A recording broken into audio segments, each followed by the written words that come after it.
Good evening and welcome to Hicksville, Ohio, as we get set to bring you, hopefully tonight, GMC high school football. A couple of hungry football teams here in this Week 8 matchup.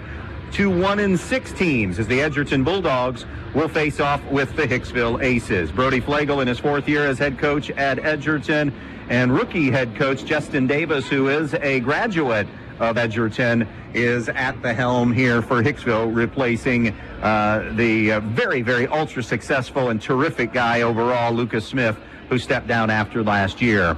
We have an interesting situation going into kickoff tonight. Roughly about 2 to 2.5 hours ago, as players were arriving, one of them backed into or ran into a pole here, a power pole, and took down wires and knocked power out, initially just to the concession stand and maybe various other parts of Hicksville, but there was power to the press box and the field. In fact, the lights were on somewhere in that 6 to 6:30 range. Then around 6:30, power is out now to the field and the press box. So the plan tonight, and crews are on the scene, we should add. They are here working on that situation. AEP is here working on the power situation. They anticipate that they are going to have everything up and running full power within the next hour or so. So the plan is 7 o'clock kickoff, play while we still have light and hope that the lights come on. And then if it gets to that point of darkness and we still have no lights, then obviously a decision would be made to move the high school football game. But the plan still is they feel pretty comfortable and confident that they're going to be able to play tonight and have power restored here at Hicksville. We're going to step aside, take our first break. Our Brian Ford Lincoln conversation with the head coaches are coming your way when we come back. Hi, this is Russ Davies with Andrews O'Neill & Lowe Insurance Agency. Community means caring for the people we call neighbors and the places we call home. For the past 100 years, Andrews O'Neill & Lowe has been proud to do just that. In partnership with Central Insurance, we're honored by your trust in us to protect your family, assets, business, and everything that matters most to you. Thanks for being a part of our story. We've provided you peace of mind over the past century and look forward to doing the same for the next 100 years. Learn more at andrewsoneillandlowe.com. When it comes to choosing a memorial that represents the lasting memories of a person's life, the Fackler Monument Company in Montpelier, Ohio can create exactly what you are looking for, like an eagle soaring through the woods etched on a memorial, a bench that has mom and dad's names engraved into the granite to sit and reflect, a picture of the family farm etched on the stone, or maybe your style is a memorial that has a split headstone with a vase in between for flowers. The Fackler Monument Company of Montpelier, Ohio, serving families in the tri-state area since 1924. This spring, pick your power. Steel fuel-powered equipment delivers proven performance and efficiency, and the Steel Lightning battery system delivers the power to do more on a single charge. Get the all-new BGA 45 battery-powered blower for just $129.95, or pick the popular MS-170 chainsaw for just $179.95. Pick your power, and then pick up a Steel. All prices BES SRP at participating retailers. See Black Swamp Equipment or go to blackswampequipment.net. Welcome back on our pregame show. Time again for our Brian Ford Lincoln conversation with the coach, and we are talking with Edgerton frontman Brody Flegel. And, Brody, I know not the result you were hoping for last Friday night with Fairview. What were some of your takeaways from last week's game? Sure. I thought our offense, we were able to move the ball a little bit, put some points on the board, saw some encouraging signs there. Defensively, we showed some flashes at parts of the game, but still need to continue to work on our tackling and be better up front. But overall, some encouraging signs. But I agree with the statement. We're not where we want to be by any means, but some encouraging things as we move into next week. Well, let's talk about maybe where you've seen some of the most improvement from the kids over maybe the last few weeks, month or so. Where have you seen areas of improvement with this bunch? Well, they've been coming to practice every day ready to work, and I know we have a young team, so we were learning from all of these experiences, and I think they're really taking everything in stride, and they're coming to practice every day ready to work. And then our attitudes and our mindsets have been fine. Those have not been the issue. We just got to put a complete product on the field on Friday nights. You know, we had talked earlier in the year about some of the young kids that were going to be playing a big role for you, and that word consistency was coming up quite often, I remember. Are they getting closer to that, or is that something still we're striving for? It sounds like it anyway, trying to achieve some more consistency with this group. Yeah, absolutely. We've seen some improvements out of our young players. I think Maddox Baker, our quarterback, has been becoming a lot more consistent for us. He had a pretty good game last week throwing the football, pretty poised in the pocket, and they look pretty comfortable. So we're looking for that to continue. We seem to be getting a little bit healthier, getting some of our players back and get them on the field. Whenever you have the consistency piece and the health piece, that helps us on Friday nights. You know, I know you get big picture. Kids sometimes, though, gauge success solely on wins and losses. Have you had to spend some time on the mental aspect of the game with this bunch to kind of keep focusing them that, yeah, you are getting better, that all this stuff is going to start happening when it happens? It's definitely difficult, and everybody understands that, I think. Well, I hope. But the kids, like I said, they've been great. The players have come to work every day at practice. We're fortunate to have a really nice senior group this year that they've never really been in this position before, and they certainly don't enjoy it. They don't like it. So they're doing everything in their power, and their attitudes and their mindsets have been great throughout this whole thing. And we're trying to get it figured out and get a win on a Friday. All right. So next up for you, road trip to Hicksville. Tell me what you know about the Aces. Yeah, they're a young team. They do have a nice crop of players. The Langham kid is a very good athlete for them. They utilize him in a lot of different ways, and Coach Davis does a nice job with their defense over there. But they're playing extremely hard, and we're going to have to be having a nice plan put together for Friday night. Do they present any challenges on either side of the ball that maybe you haven't seen yet this year? Well, defensively up front, they get off the ball very quickly. They're not huge in size, but they substitute that out with their speed and their quickness, and they're definitely tough up front. So we're going to have to be ready for that. And in the secondary and in the perimeter with their skill guys, they have guys that can make plays. The Green kid in the backfield runs really hard when he has the ball. So definitely some areas of concern that we're going to have to make sure we have a plan for come Friday.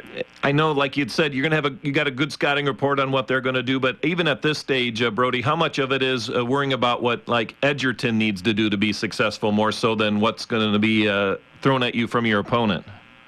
Sure. There's always a combination, and every week's a little bit different depending on the week prior to see what areas of our own game we need to fine-tune or improve in, and then along with what we need to do to prepare for our opponent.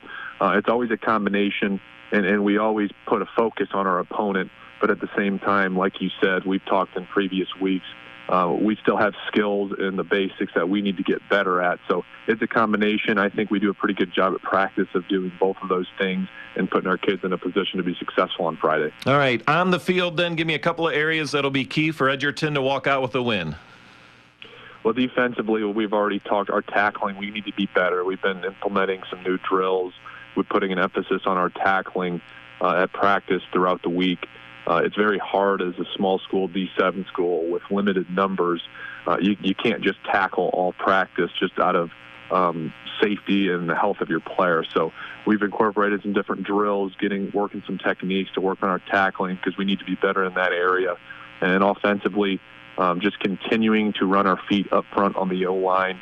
We're getting to the spot, but we got to continue to run our feet and finish off drives. Brody, always appreciate the time. Enjoy our conversations. Good luck in this one with Hicksville Friday night. Hey, we appreciate the coverage. Thank you. Edgerton head coach Brody Flegel. It's our conversation with the coach, brought to you by Brian Ford Lincoln. Stay with us. More on the pregame show coming up. The more your life changes, the more your insurance needs change. See Danielle Van Atta of Danielle Van Atta Agency today. She can conduct a free personal insurance review to help you determine how much and what type of coverage is right for you, with no costly gaps or overlaps. Interested? Phone Danielle Van Atta today at 419-636-0408. Michael Jordan once said, "Some people want it to happen, some wish it would happen, and others make it happen."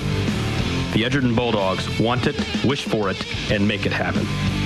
The Edgerton Athletic Boosters want to thank all of the Edgerton athletes for their hard work and dedication, and want to wish the athletes and coaches good luck. So from the Edgerton Athletic Boosters, go get 'em Bulldogs. We're behind you all of the way. Good luck to all the Edgerton athletes. The weather is turning the corner, and it's a great time to freshen up the outside of your home with Clark & Kensington Paint from Donaldson's Ace Hardware on North Union Street in Bryan. You'll find all you need at Donaldson's, from brushes and rollers to the best paint on the market. Clark & Kensington. It's ultra durable, resists cracking, peeling, and flaking, provides a mold and mildew-resistant finish with VOC, and it can be applied in temperatures as low as 35 degrees. So finish up your painting projects with paint from Donaldson's Ace Hardware in Bryan. Ace, the helpful place. Welcome back to our pregame show as we roll on with our Brian Ford Lincoln conversation with the coach, and we are talking with Hicksville head coach Justin Davis. And Coach, year number one for you in the program. Kind of looking at it, was it how is it what you thought it would be? What were how's year one gone for you so far? I guess. Well, I mean, there's a lot of growing pains anytime there's a new head coach and some changes here and there. I feel like the biggest thing that we've done is competed. So even the past 2 weeks, we've seen improvement as far as our kids fighting all 4 quarters. And that's, something last year being on staff we didn't necessarily see week in and week out. It's just that will to fight and that kind of fire in their belly. I always talk to them about that. All 4 quarters, not hanging your head when you're down a couple scores. And we've seen that improvement over the past few weeks. And that's something we're trying to build on. I know not the record you were probably hoping for at this point, but is it important to kind of install that into the kids that you're gauging success based not just on wins and losses, but as you said, kind of steady improvement throughout the year?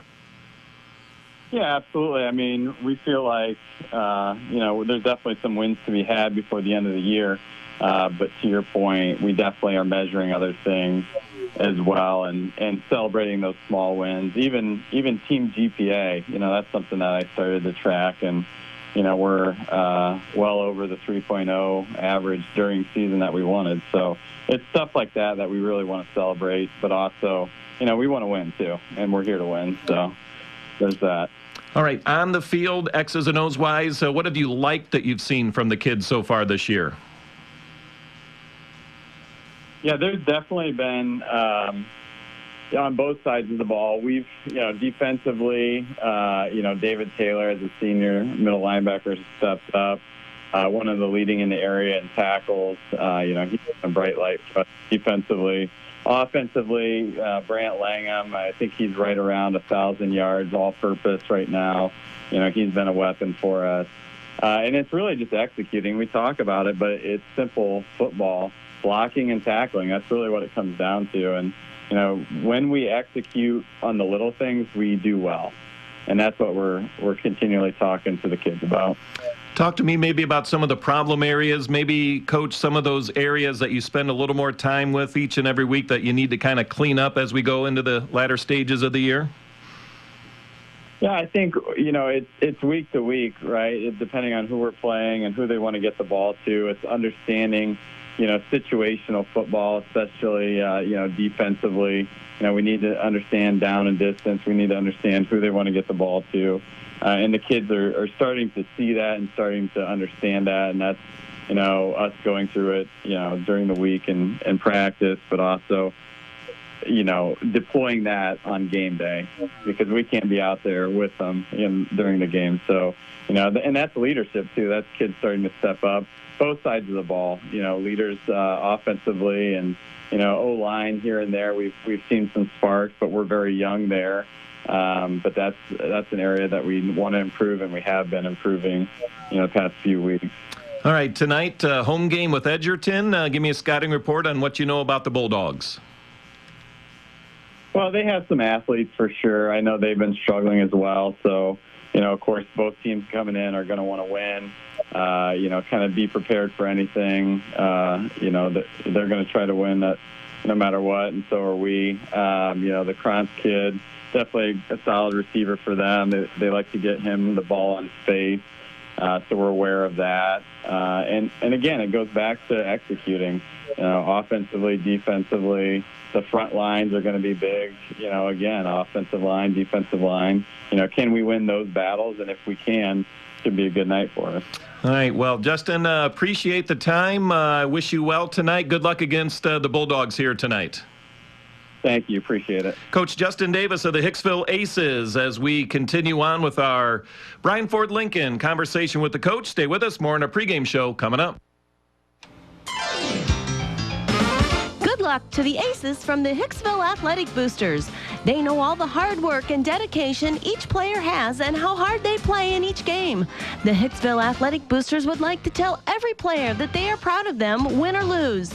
Proud supporters of tonight's game and all the athletes, the Hicksville Athletic Boosters would like to wish the Aces the best of luck in tonight's game. Good luck to the Hicksville Aces. You know where to go when your vehicle has been in an accident, but why should you take that same vehicle to Jason Dietz Collision and Service when you need an oil change, brake job, or any other routine maintenance? It's because Dave Brown and Sam Bailey have 60 years of combined experience diagnosing and repairing domestic, foreign, and classic automobiles. They have a state-of-the-art alignment machine that ensures a perfect alignment every time, and the training and expertise to fix your problem the first time. So whether it's a crash or take your vehicle to Jason Dietz Collision and Service. Your loan is approved. At the Hicksville Bank, we offer many lending options, including mortgages, home equity lines of credit, agricultural, commercial, and consumer. Because we are your hometown community bank, our staff is dedicated to guiding you through the loan process, making it as smooth as possible while securing the lowest interest rate available. If you're in Edgerton, talk with Danielle Tanner. In Hicksville, talk with KJ Martin, or talk with one of our qualified loan officers in Auburn, or at our Harlan Loan Production Office. The Hicksville Bank is an equal housing lender, member FDIC. To review our full line of loan products, visit www.thb.bank. Who doesn't love being number one? When your team's dominating the standings, or your favorite band rocks the charts at number one, it feels good, right? Kind of like how it feels when you have auto insurance with State Farm. Because making you feel like number one is an honor your local State Farm agent takes seriously. Through the good times and not so good, your State Farm agent's proud to be here to help life go right. Call your State Farm agent, Jody Herman, in downtown Archbold today. Camco Industries, with facilities located in West Unity, Ohio and Morenci, Michigan, has openings on all 3 shifts for production and assembly operators. We manufacture interior plastic products for the automotive industry. As an operator, you will be required to visually inspect, trim, assemble, and pack parts, as well as label containers. You must be able to pass an entry-level test and a substance abuse test. Camco also has openings for shipping associates, material handlers, and production leads. Camco offers a complete benefit package along with a bonus for the successful completion of probationary status, an attendance bonus, and a referral bonus. If you would like to join our team, please complete an application online at www.kumi-na.com or in person at Camco, 1001 East Jackson Street, West Unity, Ohio, Monday through Friday from 8 a.m. to 4:30 p.m. All rehires will be considered for employment. United Oil in Ney supplies and delivers home heating oil, farm fuel, diesel, and propane for home, farm, and business throughout Northwest Ohio with dependable service and competitive pricing. Call 1-800-926-9839 or stop by United Oil in Ney, serving you with dependable service for over 70 years. It's United Oil. United Oil would like to wish all the athletes good luck in today's game.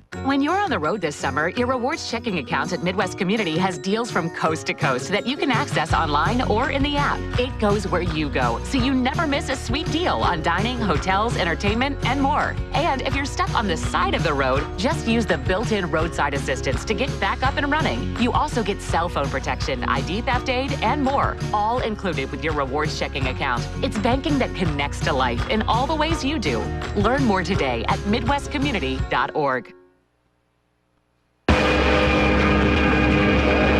couple of 1-6 high school football teams ready to have at it here tonight as Edgerton and Hicksville do battle. Hicksville's only win came back in week 2 where they knocked off 0-7 Swanton 28-6. They have dropped their last 5 straight games, including one last week to Paulding. In fact, their last 2 losses have been to 5-2 football games. Paulding a week ago, 48-21, and Ayersville before that, 38-14. Edgerton got off to a good start in terms of, even though they were 1-2, they were real competitive. They got a win over Hilltop for their only win. Lost on a late 2-point conversion situation with Eden. Lost in overtime when Montpelier walked it off. And then had 3 straight weeks of getting drilled by Wayne Trace, Ayersville, and Paulding before last week being up and then losing in a shootout to Fairview 44-35.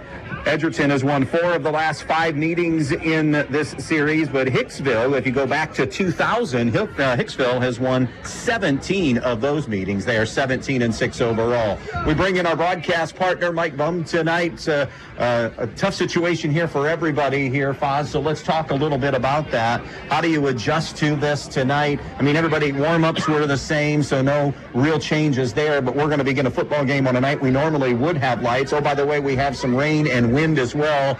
They feel like the power is ready to be restored any minute now. We were told maybe a half hour, 45 minutes ago, within the hour, and we're getting close to that. So if you're both football teams, how are you dealing with this situation? Good question. I don't know. Uncharted territory you're in right here, and right now it's kind of gloomy and it's difficult to see from the beginning here. And they're going to try to get a series or 2 in, and hopefully the lights come on. Really, it's one of those things that you're just not used to doing, and there's nothing you can prepare for. And I think if you're going to throw the ball early right now while you got a little bit of daylight in it, and then hope, of course, that the lights do come on. But it should be a competitive matchup nonetheless. 2 teams, as you said, both struggling a little bit, hungry for wins. But we've seen glimpses of both teams being, doing some good positive things, and we've seen Edgerton play twice this year. First time we've gotten to see live, at least, Hicksville, so I think they're very comparable, and it should be a competitive game. How's Edgerton win tonight? Give me a couple of keys here. Well, it sounds like they're healthy tonight for the first time in a while, and they've got some good athletes, and Joe Walkup and Scotty Krantz. I think those 2 kids right there as people that've got to get the ball in their hands. Owen Roth, of course, is a hammer. The offensive line's been a work in progress, but I think staying ahead of the chains, Andy. Don't get yourself in 3rd down long situations. Edgerton struggles throwing the football, so I think if they're going to throw the ball, do it on early downs. And try to stay ahead of the chains. Hicksville tonight.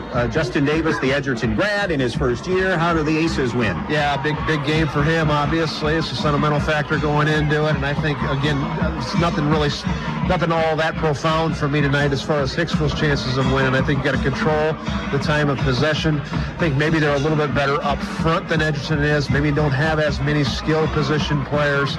So I think grinding it out, don't turn the ball over, shorten the game, and I think Hicksville will be okay.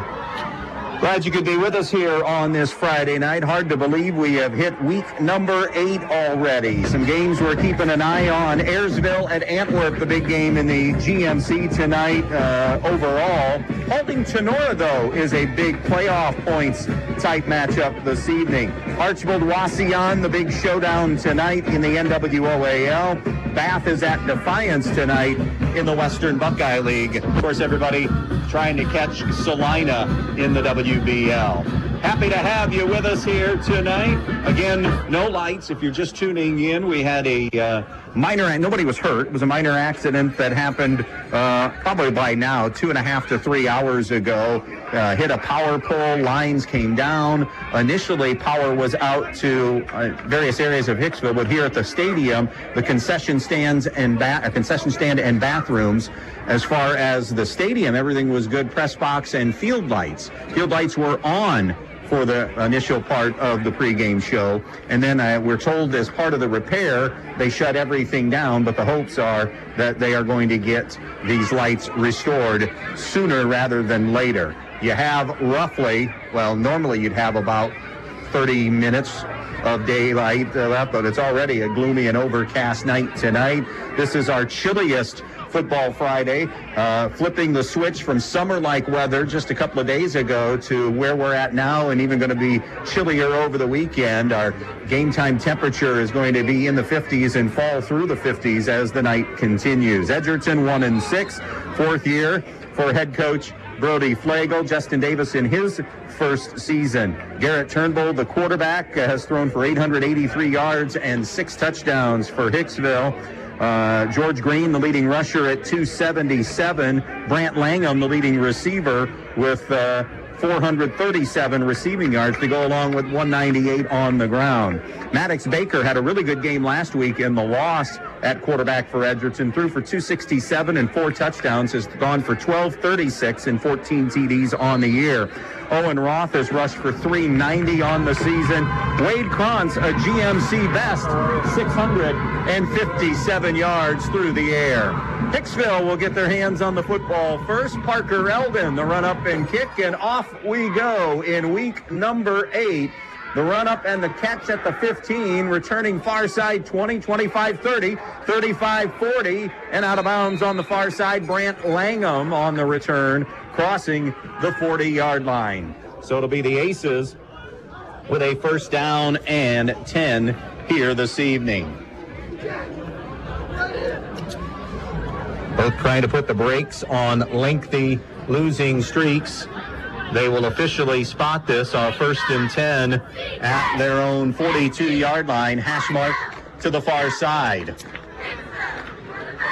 Turnbull, the quarterback. These are great uniforms Hicksville has. They're all black with outlined red numbers, but they're going to be awfully tough on us in seeing who has it, especially with no lights glistening down. Turnbull working in the pistol formation. Has a wing and a receiver to the right, 2 receivers to the left. The inside give is to Green, who will pound out for a couple of yards on the play. He'll be brought down by Noah Weaver. Green has been the leading ball carrier on the season, maybe a half yard on the carry, so we'll still call it 2nd down and 10. Hicksville moving left to right here in this opening quarter of play. Edgerton with 3 down linemen. So a 3-4 look, triangle look in the backfield out of a pistol. There's a halfback and a tailback. The tailback will get the call, and Joe Walkup gets to Brant Langham in a hurry. That's a great defensive play, Mike.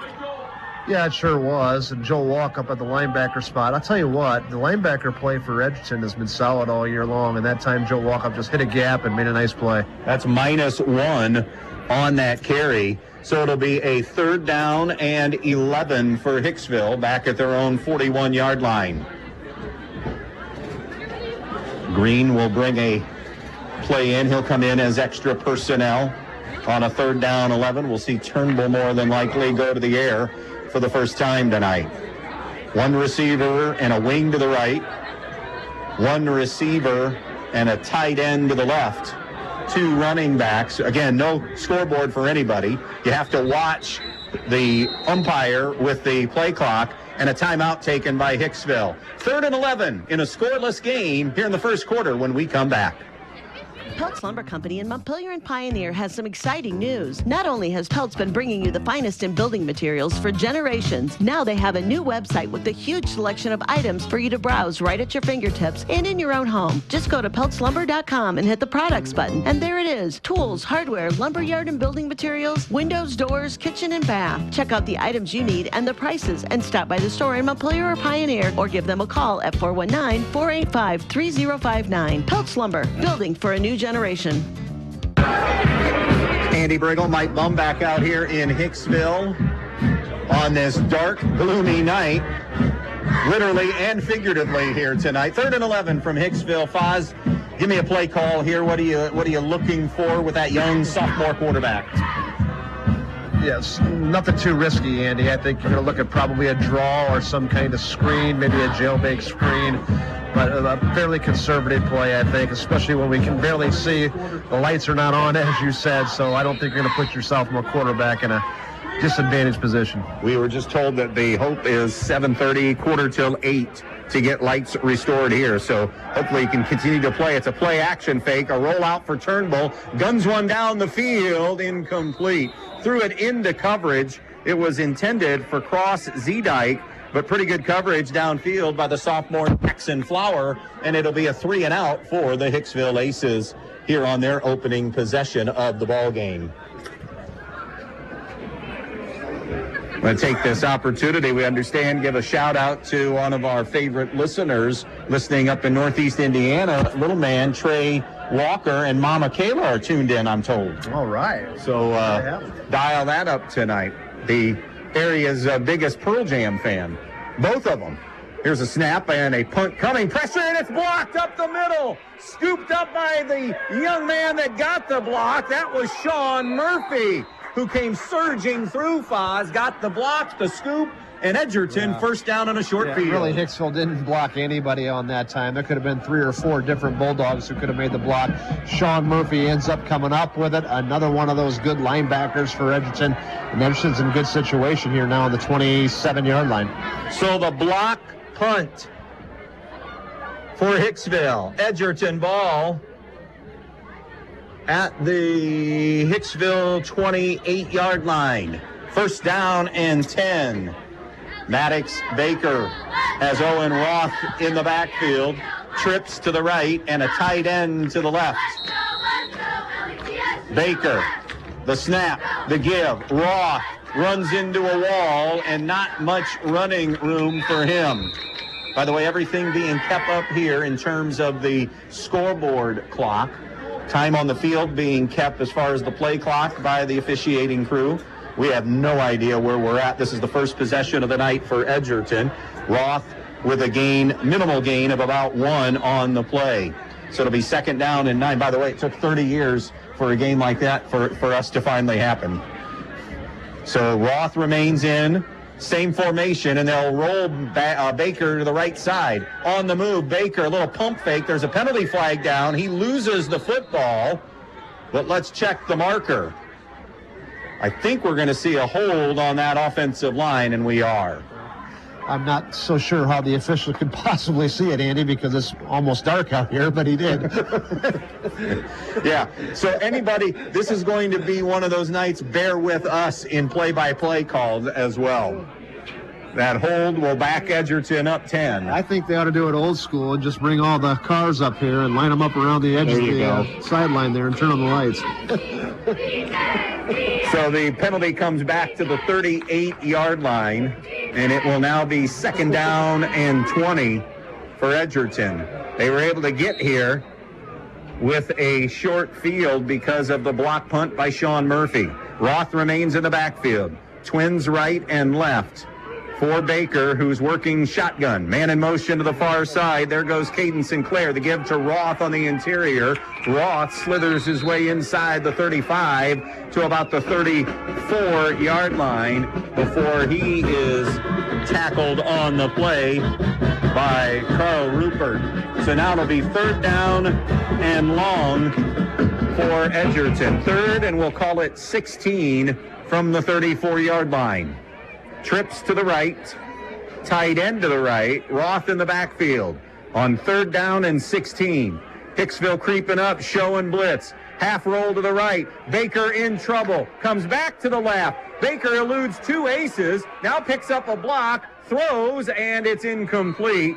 Corey Herman, the intended target. Great job by Baker that time to avoid the rush, not once, but twice in keeping that alive. Weak side blitz there by Hicksville, and again, there's no answer for that. Too many bodies for Edgerton to try to pick up, and Baker was originally actually sprinting away, so it worked out okay for him, but the rush finally got to him. He was lucky he could get rid of the ball. So a fourth down and 16 from the 34-yard line. Parker Eldon, a really accurate kicker, but not a big leg, so out of his range.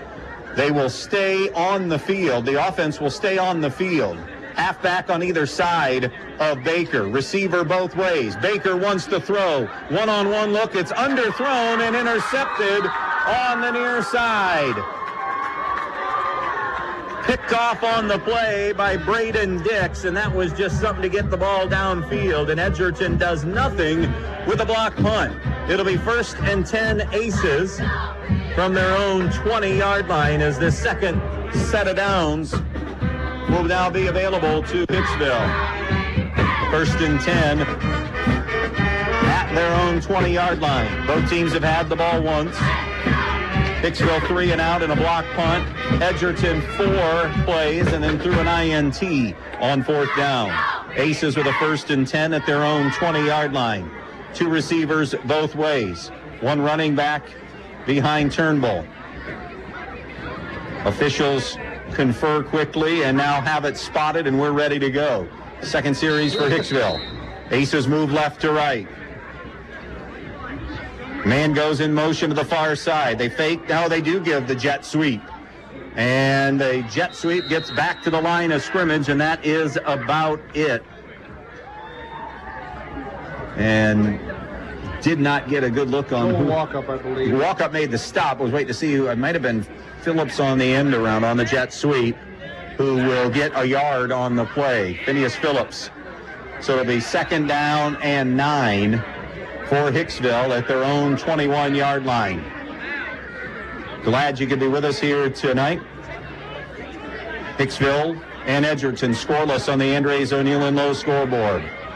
Shotgun, but kind of an offset high snap, but it pops right into the hands of the tailback. He's back at the 15, trying to get outside, but unable to do so.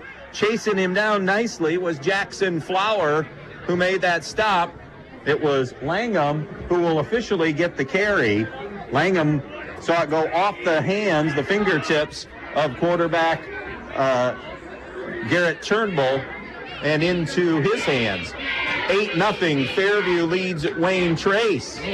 Just underway in that one, 3 minutes in. So the loss on the play was a loss of 9 back to the 12. So it will be 3rd down and close to 18 for the 1st down. 3 receivers left, 1 receiver to the right in a pistol look offensively on a 3rd down and long. Turnbull looking to throw, pumps, fires, hit as he delivers far side. It is caught back near the original line of scrimmage. Edgerton closed quickly, so he got about, 9 back, but it still will be a 4th down situation here. And a 4th and 10. You got that? You got this, Randy? You got these lights? You got under control? All right. We are. Bummer said, let's just bring the cars up here, too, and we could have lined up on the track. And the Dogs have got to spot Hicksville at least 3 points here. They got the white jerseys on. Yeah, there you go. Brian, a quick 7-0 lead on winless Swanton tonight. Another punting situation for the Aces. Helmet high snap, and it's off the side of his foot and rolls to the 30-yard line. That ends up being an 8-yard punt. And for a second straight series, Edgerton will start in terrific field position at the Hicksville 30-yard line.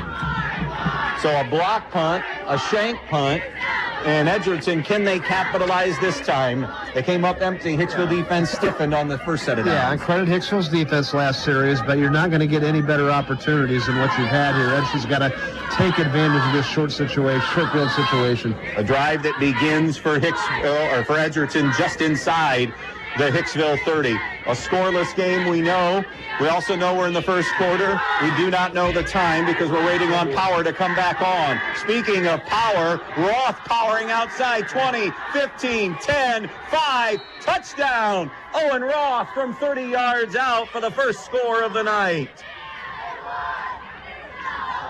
So Owen Roth used a little power to get to the outside, and then using his speed down that right sideline for a 6-0 lead, and now the Eldon PAT coming up. Just a straight lead out of the shotgun, out of the pistol look, and it's apparent that Coach Flagel's game plan tonight is to get Owen Roth involved early on.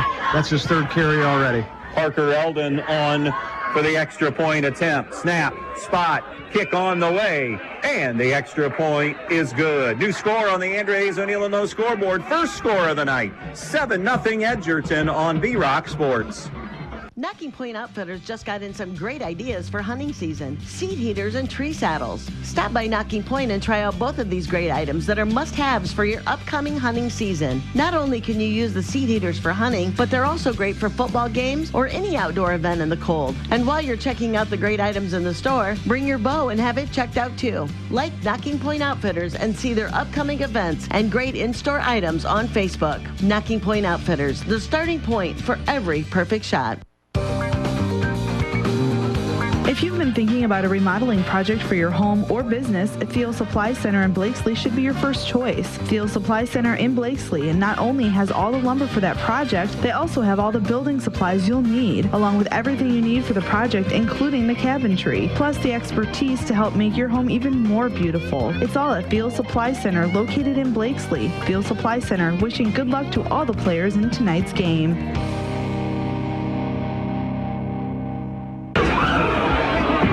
Welcome back here to Hicksville, Ohio on this Week 8 night, Friday night matchup between Edgerton and Hicksville. That drive, if you want to call it that, was just one play. It was a 30-yard TD run for Owen Roth to get the first points of the night on a right now powerless night here in Hicksville.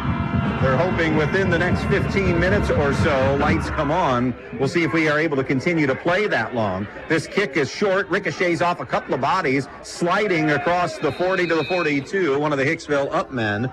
And that's where the Aces will begin this drive, matching their best starting position here of the first quarter.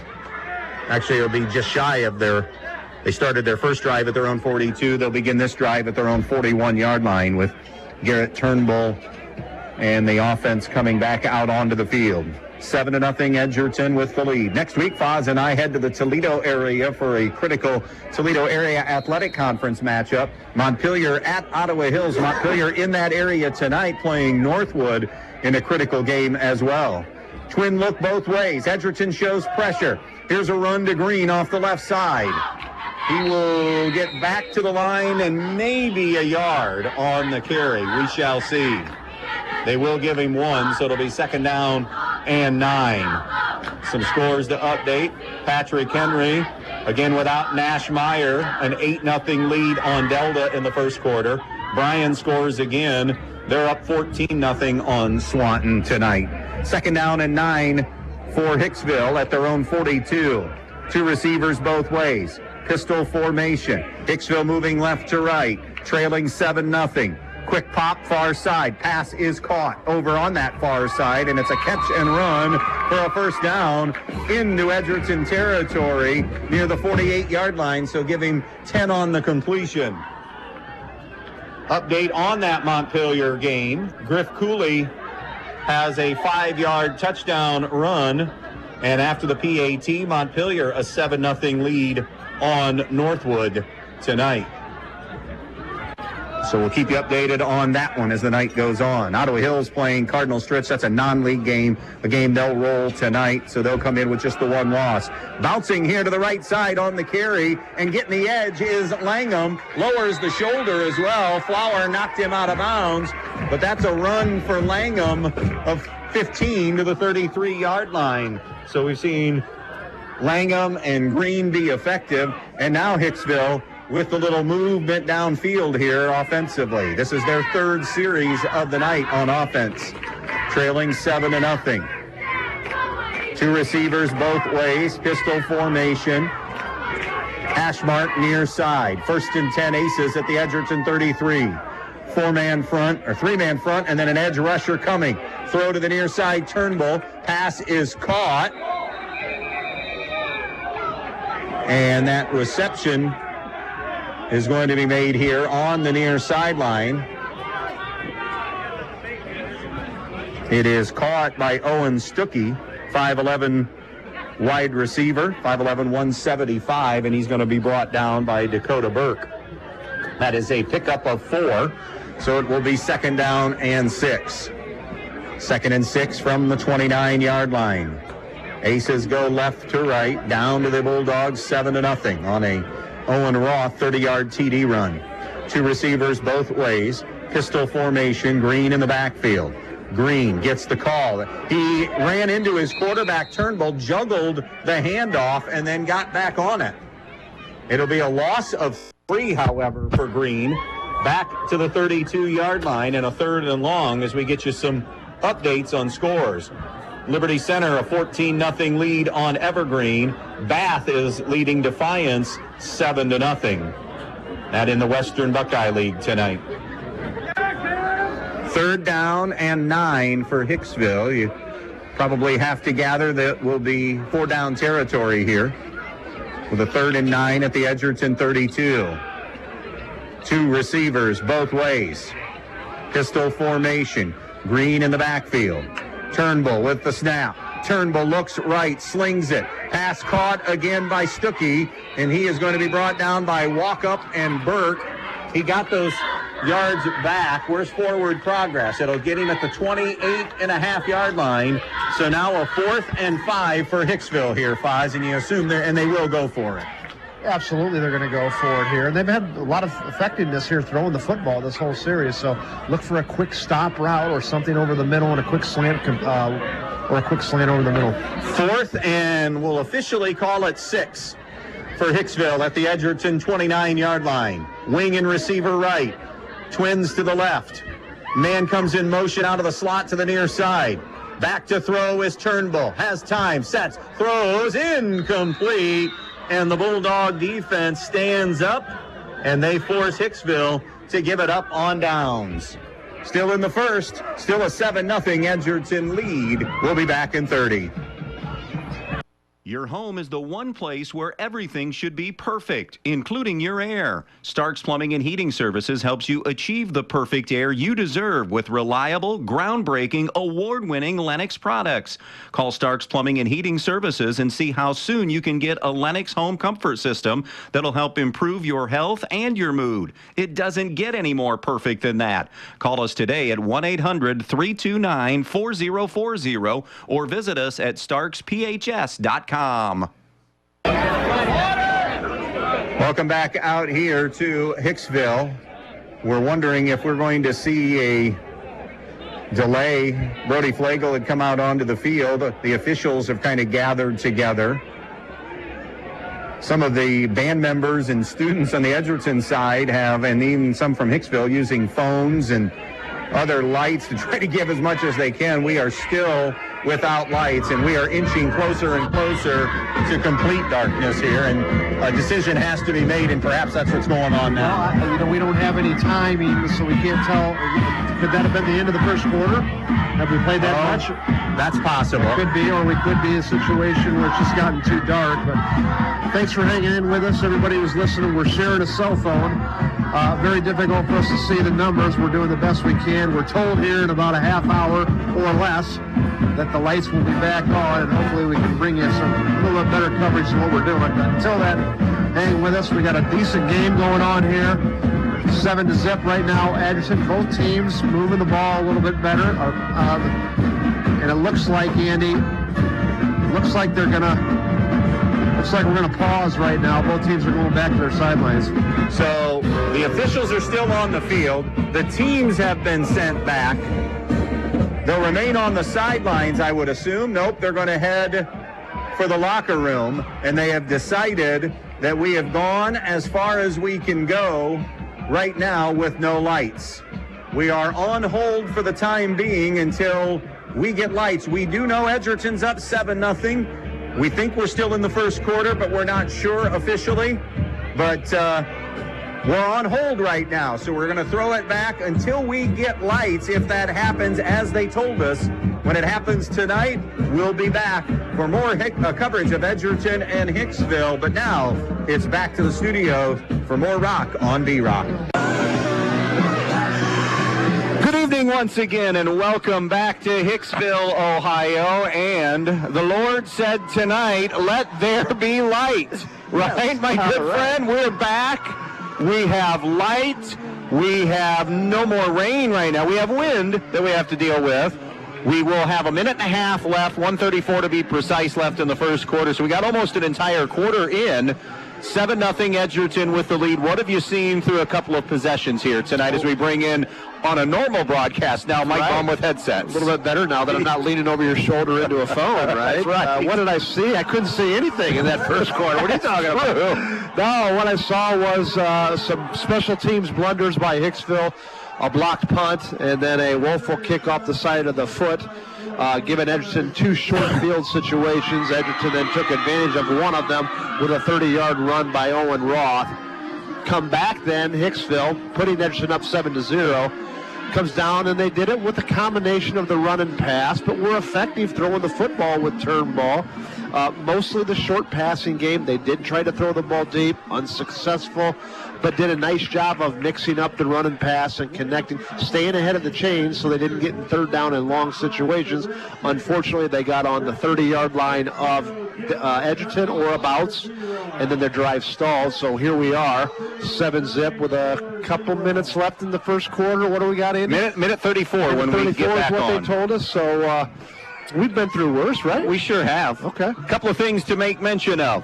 Officials working the game tonight who have their eyes on the game, brought to you by Tri-State Vision Center. They are Pat Foster, Michael Baker, Scott Detray II, Robert Mojica, and Brandon Leffel. For all of your eye care needs, remember the Tri-State Vision Center of Northwest Ohio. Coverage tonight also brought to you by Yarger Flegel Investment Services of Edgerton, Ohio. For all of your investment and insurance needs, give Yarger Flegel Investments a call today. It will be Edgerton football. We understand also our little buddy didn't hear his shout out earlier, so when he was getting a bath. Yep. So I want to make sure we gave little man Trey Walker, one of the coolest dudes that you'll ever meet, Foz, is listening and tuned in to us tonight. Tell you what, happy he's listening, and hope things are going well, and drink plenty of Mountain Dew and candy before you go to bed. Words of wisdom from only spoken by the Foz. There you go, baby. Coverage tonight here on WBNO FM in Bryan. 7-0 Edgerton, slot right, one receiver to the left, hard count, movement. So we got to get back into some discipline here. They're going to get Hicksville for jumping into the neutral zone. So now it will become a 1st and 5. If you're just joining us, both these teams are 1-6. Edgerton has a win over Hilltop in week 2. Hicksville won in week 2 by beating winless Swanton. Coming in, Edgerton has won 4 of the last 5 meetings. Hicksville has gone 17-6 though against Edgerton since 2000. 2 receivers right, one of them coming in motion. That's Kronz, who leads the GMC in receiving yards, but the give is to Roth. 35-40, 45-50. Look out, looking for more action downfield, and gets all the way down to the 40, but there is a marker down back at the 44-yard line that's going to negate some of this run, it appears. George Green chased him down on the far sideline. The exact same play. Edgerton had the 30-yard touchdown to Owen Roth this time. That was probably about a 40-yard gain, but as you said, Andy, a lot of it's going to come back on hold. The penalty flag is resting between the 33 and the 34, or 43 and 44-yard line, so you would assume we're going to see this come back to about the 34, which would leave Edgerton with a medium distance to get the first down. Patrick Henry pounding Delta tonight, 44-0, the score in that one. We'll keep you updated on big games. Archibald Wasion on paper, the biggest game tonight in the NWOAL, and of course it's the biggest game when those two get together in Fulton County. That's right. Should be played the last game of the season, Angie. It sure should. I agree with you. There's really no reason for that. I know I've times, but let these only a few really good rivalries in Northwest. Playing the last game of the season. Here's Roth on the give, bouncing here to the near side. Stiff arm 40, 45, 50, getting downhill to the 40, to the 35, and steps out of bounds at the 31-yard line. So he will have 35 on the run and move the chains to a first down, ushered out of bounds by Phineas Phillips. Roth already. We have not completed the first quarter. 4 carries, 69 yards. It's apparent that Coach Flegel, the game plan is get the ball in Roth's hands early and often. So it'll be 1st and 10, Edgerton at the 31-yard line of Hicksville. Hash mark near side, 1:09 left in the first quarter. Edgerton moving right to left for the final minute. Twins to the left, a pair of running backs walk up, and it's a play action inside to Roth. Scrambling near side Baker, now may run. Steps up 30, 25, little shake and bake move 20. Baker to the 15, Baker to the 10. Baker down near the 5-yard line, officially to the 8, so it'll be a run of 28 for Baker, or make it 26 for Baker, and it'll be first and goal. See the athleticism of Baker. Eyes were upfield. There was nothing there. He decided to tuck it. Not so sure he tucked it all that well there, but great footwork as he got all the way down to the 5-yard line. First and goal at the 7. Slot right.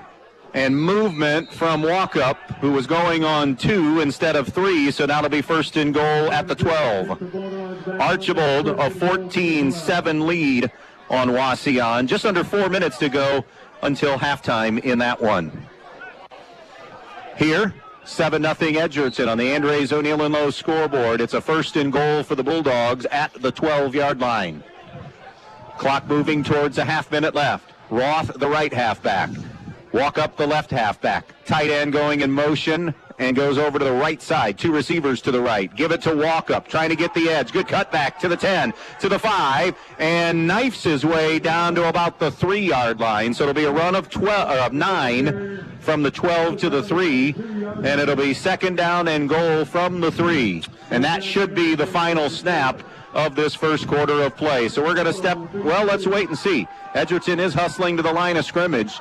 6, 5, 4, Baker now has Murphy in the backfield as the left halfback. High snap, they give to Roth. Roth twisting his way, now powering his way towards the end zone. Lost the football, but Edgerton saw Noah Weaver get on it back at the 5. So it'll be a run of 1, right? And then the lost yardage, that lost yardage should go to Ross. Again, you got to secure the football down there. Edgerton very fortunate they fell on the ball. Looked like they were trying to hustle it up for some reason and get one more play in. And I'm not sure why. Before the quarter, and they were just kind of hasty on that. But bottom line, Owen Roth, who's played a really good game so far this first quarter, got to tuck that away. Edgerton's very fortunate. 7-0 Edgerton. Bulldogs on the doorstep when we open the second quarter in just a moment.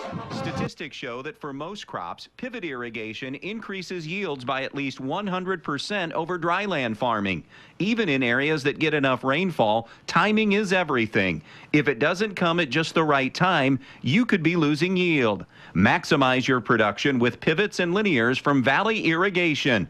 Make the most of your acres. Contact Andy Farnham at AG Irrigation today, 419-212-2528. That's 419-212-2528. Andy Brigle, Mike Bumb back with you here in Hicksville, Ohio on what has become a strange journey tonight for us. A game that began without lights, played 10.5 minutes of the first quarter without lights, then it became too dark. Power was knocked out at about maybe 4:15, 4:30 this afternoon when some lines came down, a pole came down, and so now we are back. Second and goal from the 5-yard line. Full house backfield. Play action over the middle. Weaver in the end zone with a catch for the touchdown. Little play action, and Baker hits Weaver for the 5-yard TD pass.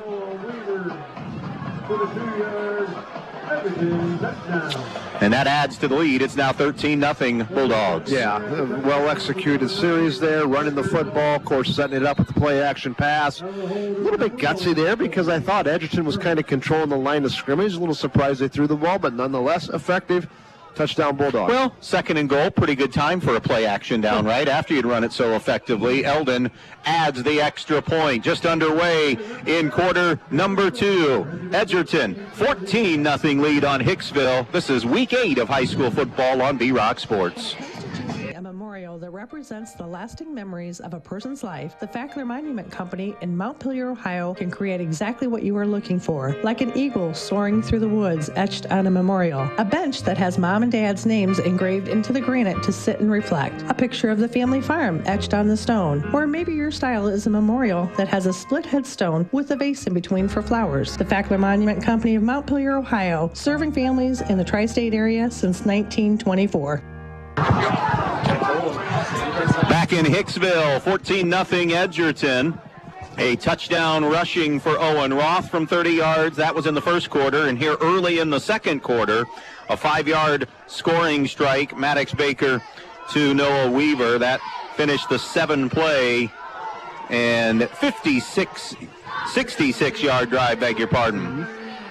I think the thing, if you're a Hicksville fan, what you're most concerned with is Edgerton's just kind of owning them off the offensive tackle side, off tackle, and running the ball really at will. Yeah.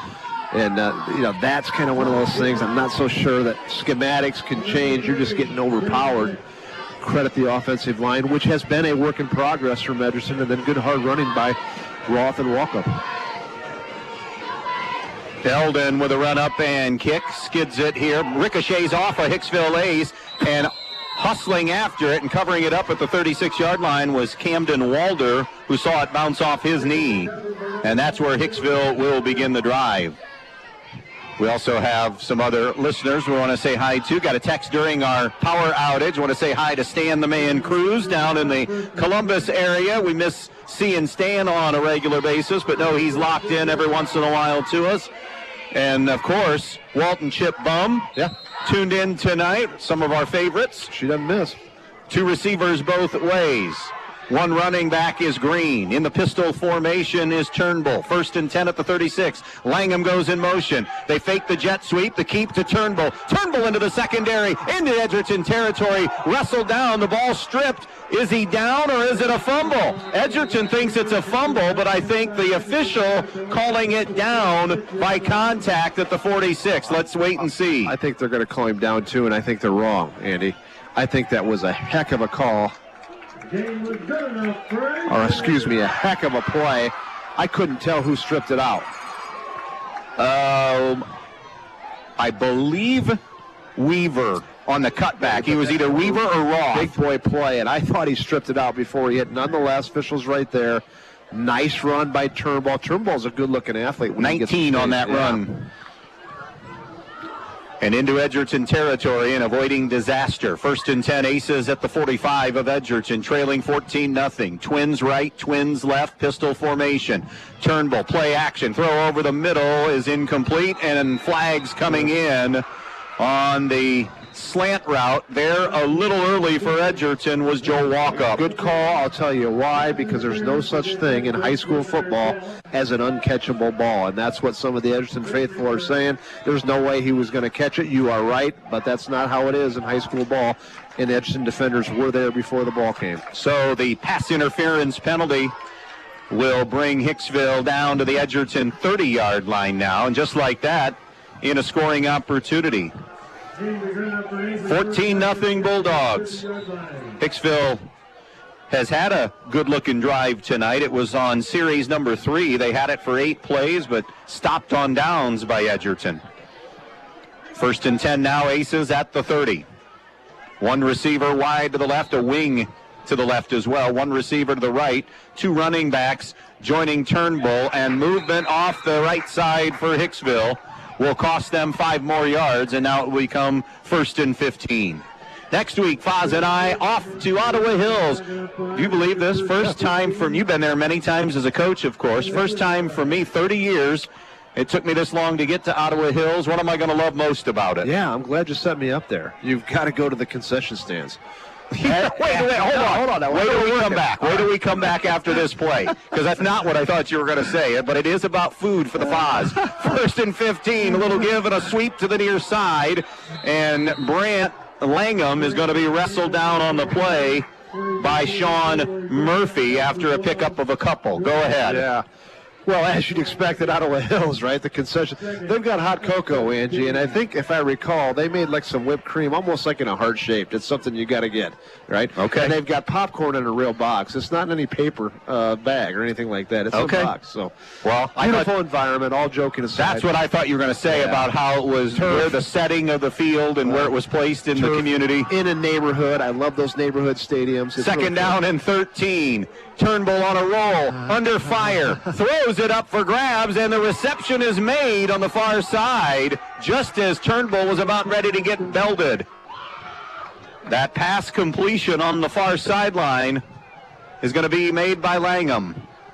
And that will get them down inside the 30 to the 28, and it'll be 3rd and 8. So 3rd down and 8 after the gain there of about 6. Probably 2 downs here. Oh, no question about it. This is 4-down territory. 9.5 to go, first half, 14-0 Edgerton. If you're just tuning in, we had probably what amounted to a 35-minute delay because of a power outage, waiting for the power to come back on after we played almost an entire first quarter without lights. 2 receivers left, 2 receivers right. Man comes in motion, and they give it to him on the jet sweep. And I believe it's Langham again. Walkup strung it out beautifully as he was brought down at the 35. It was Langham who ran for 3, but now it is 4th down and 5 for Hicksville at the 35 of Edgerton. Like this offense for Hicksville, the schematics of it, a lot of motioning and jet sweeping and faking the jet sweep and quarterback going off tackle with it. By the way, I don't even know if I mentioned, Ottawa Hills is hosting Montpelier next week just to complete the game that we're doing in week number 9. And then we'll see Ottawa Hills at Eden, quite frankly, possibly for the TAC title. All right, 4th and 5 here for Hicksville at the 35. Trips to the right. One running back is Green. Thrown, caught, and is it going to be enough? I think forward progress will be enough for a Hicksville first down, and a conversion that time on the reception was Cross Z-Dyke. It was a great pass there by Turnbull, right in an area, kind of threw Z-Dyke open, and what that means is he threw it to an area that Z-Dyke wasn't necessarily at, but was open, and Z-Dyke adjusted fine there and got the first down. Needed 5, got 6 on the pass completion, and the drive stays alive for the Aces. First down and 10 at the Edgerton 19. Bulldogs up 14-0. Wing and receiver left. Wing and receiver right.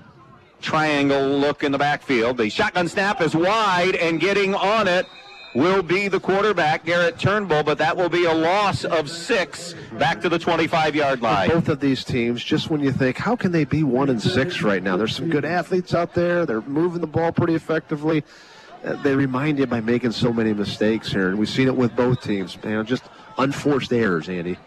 Whether it be jumping offside or bad snaps, and those are things you just can't have. 2nd and 16 now for Hicksville back at the 25 of Edgerton. Moving right to left here in quarter number 2. 7.5 to go in this first half. 14-0 Bulldogs. Twins right and left. Back to throw. Turnbull has time. Fires over the middle. Sliding grab is made inside the 15 at the 13. Owen Stuckey on the sliding grab. It'll be a little bit shy of the first down. About a 9-yard pickup there, and Turnbull threw a dart. Nobody there in the middle of the field there.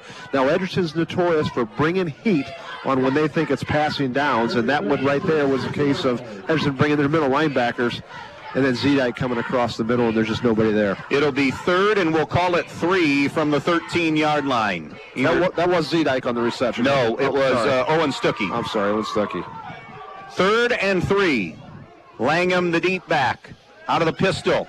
They'll give to Langham, running right, walk up, busting through to get him. And I think going to get him near the line of scrimmage. So another 4th down moment of truth for this Hicksville offense. 4th and a long 2 from the 12. Great play again by Walkup coming on a blitz. Hicksville likes to stretch you east and west, not so much north and south. Now they're getting down here into the red zone area, and they need a tough yard where you do got to go north and south. We'll see how they respond. So 4th down, long 2, halfway through the second quarter. 14-0 Bulldogs. Big moment for the Aces here as they try to climb back. 2 receivers hustle to the left. 2 receivers go to the right. In the pistol formation, Turnbull. Turnbull turns, gives, big hole, first down and more. It'll be to the 1 or 2 yard line. Plunging for 10 is George Green, and it's 1st and goal. We're pausing a little bit on the numbers here, and we apologize for that.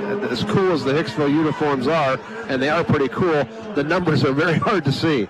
So they mark him just outside the 1 yard line.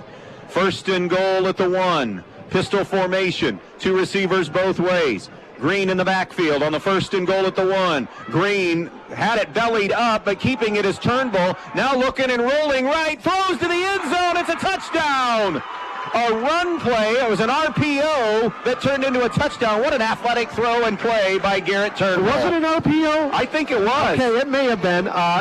Nothing was there. Edgerton came on a blitz. Turnbull just spun out of it somehow and turned around, and I just thought he threw it to the back of the end zone. And right there was it Langham? You said who caught that? Yes. Again, the numbers are struggling with that. So looked like a playground play. Maybe you're right, Ange. Maybe it was an RPO, but nonetheless, athletes making plays in space, and that's what Turnbull did. 12-play drive, covering 74 yards, converting a couple of times on fourth downs. The extra point attempt, though, is no good. May have been partially blocked. New score on the Andres O'Neill and Lowe scoreboard. What we thought would be competitive is 14-6 Dogs, 5:24 left in the first half. Back in a moment.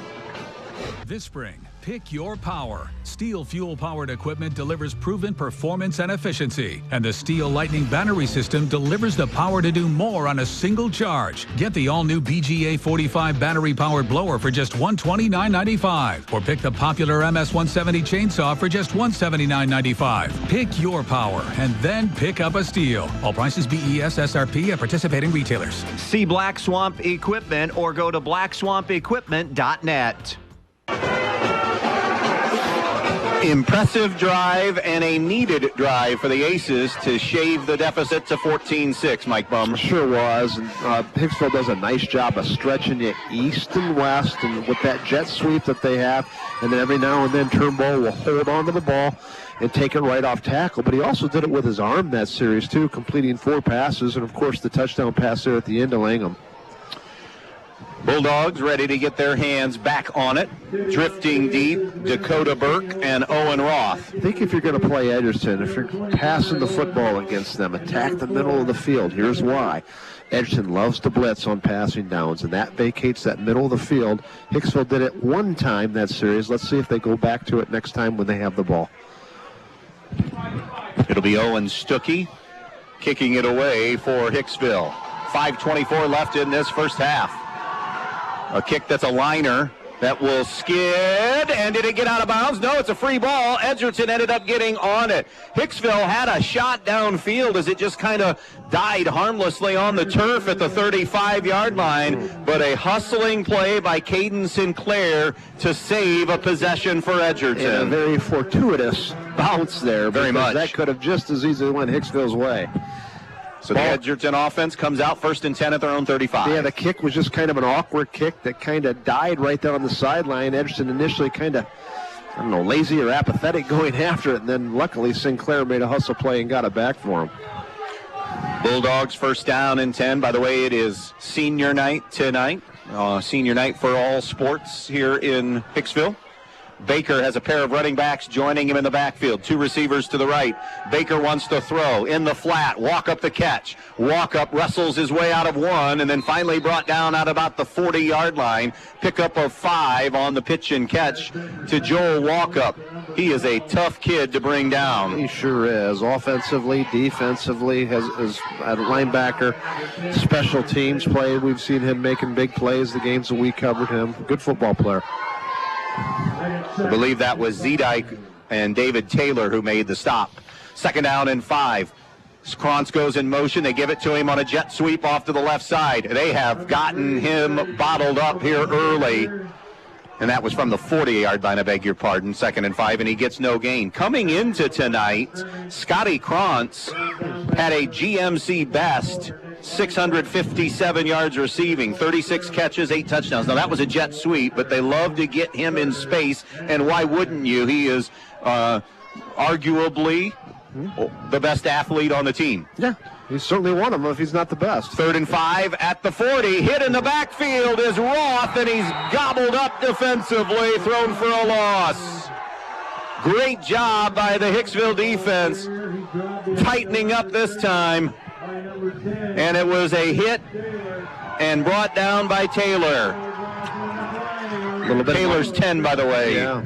So 4th down, it's a loss of 4. 4th and 9 coming up. Corey Herman on to punt for the first time. It's a 3 and out, and momentum now on the side of black and red. With 3.5 to go first half. Herman a good punter. This one, not one of his better efforts. It will roll out of bounds inside the 35. Got some swirling wind conditions tonight that both teams are dealing with. So Hicksville will get their hot offense back out on the field with 3.5 to go in the first half. They'll start this drive at their own 33-yard line. First down and 10. Coming up at halftime, our main stops of Northwest Ohio halftime report. We'll have numbers from the first half here, look ahead to the second half, talk some computer numbers, and jump into some halftime scores as well. Quarterback Turnbull with a pair of running backs in the backfield. Another snap that's a little bit wide. Nice stutter step move by Langham to get away from Roth, but he ran into the arms of Walkup, who was there. Loss of 1, so 2nd and 11 coming up. Second down and 11 at the 32-yard line. Hash mark near side. This next snap will take place under the 3-minute mark left in this first half of play. 14-6 Edgerton on the Andres O'Neill and Lowe scoreboard. 2 receivers both ways. Green in the backfield. Pistol formation. Turnbull staring at a 3-down lineman. Creeping up is Walkup. He's coming on a blitz. Under duress. Fires a wobbler. Incomplete. Sinclair adjusted the wrong way. Twirling to where the ball was Braden Dix, but he just didn't find it in time, and now it'll be 3rd and 11. I wonder if the wind had something to do with that, too, because it got kind of caught up there, and it was not a very well-thrown ball to begin with, and certainly the ball was influenced by the wind and took it about 5 yards out of the intended area. Third quarter score, Fairview 8, Wayne Trace 6. Apaches trying for their second straight win. Listen, it's probably going to work out. Wayne Trace has got more talent, but Fairview's got a young roster that's going to be good again. 3rd down and 11 for Hicksville at their own 32. Trips to the right, 1 receiver to the left, Green in the backfield. Turnbull rolling right. Hidden is going to be dropped. Ball is loose. Roth knocked it free. And getting on top of it for the Bulldogs was Sean Murphy. Yeah. Never saw him, Fozzie. Never saw him. Again, Edgerton loves to blitz, and sometimes that hurts them and burns them a little bit when you vacate areas of the field, and sometimes you feast on it. And that time, certainly, they feasted on it with Roth coming in on the blind side and delivering a big blow, and then Murphy pouncing on it. Now the Bulldogs, Andy, are on the 20-yard line. That's the red zone to you and me going in. Third possession in this opening half, where Edgerton will start in plus territory. This one at the Hicksville 20. They have all 3 timeouts and 2:35 to work with. Baker with a play action. Baker flushed right. Baker pushed all the way back. He's down. Is this going to be an intentional grounding? Absolutely it is. He was in the tackle box and got nowhere near the line of scrimmage. Yeah, that's a good call there by the official. Great pressure, by the way, good from the Aces. Just not a very good effort that time by Edgerton blocking on the perimeter there. It was, I don't want to call out any specific kids, but that was just a play off, it looked like, after a really nice couple defensive plays. And boy, put Maddox Baker in a tough spot.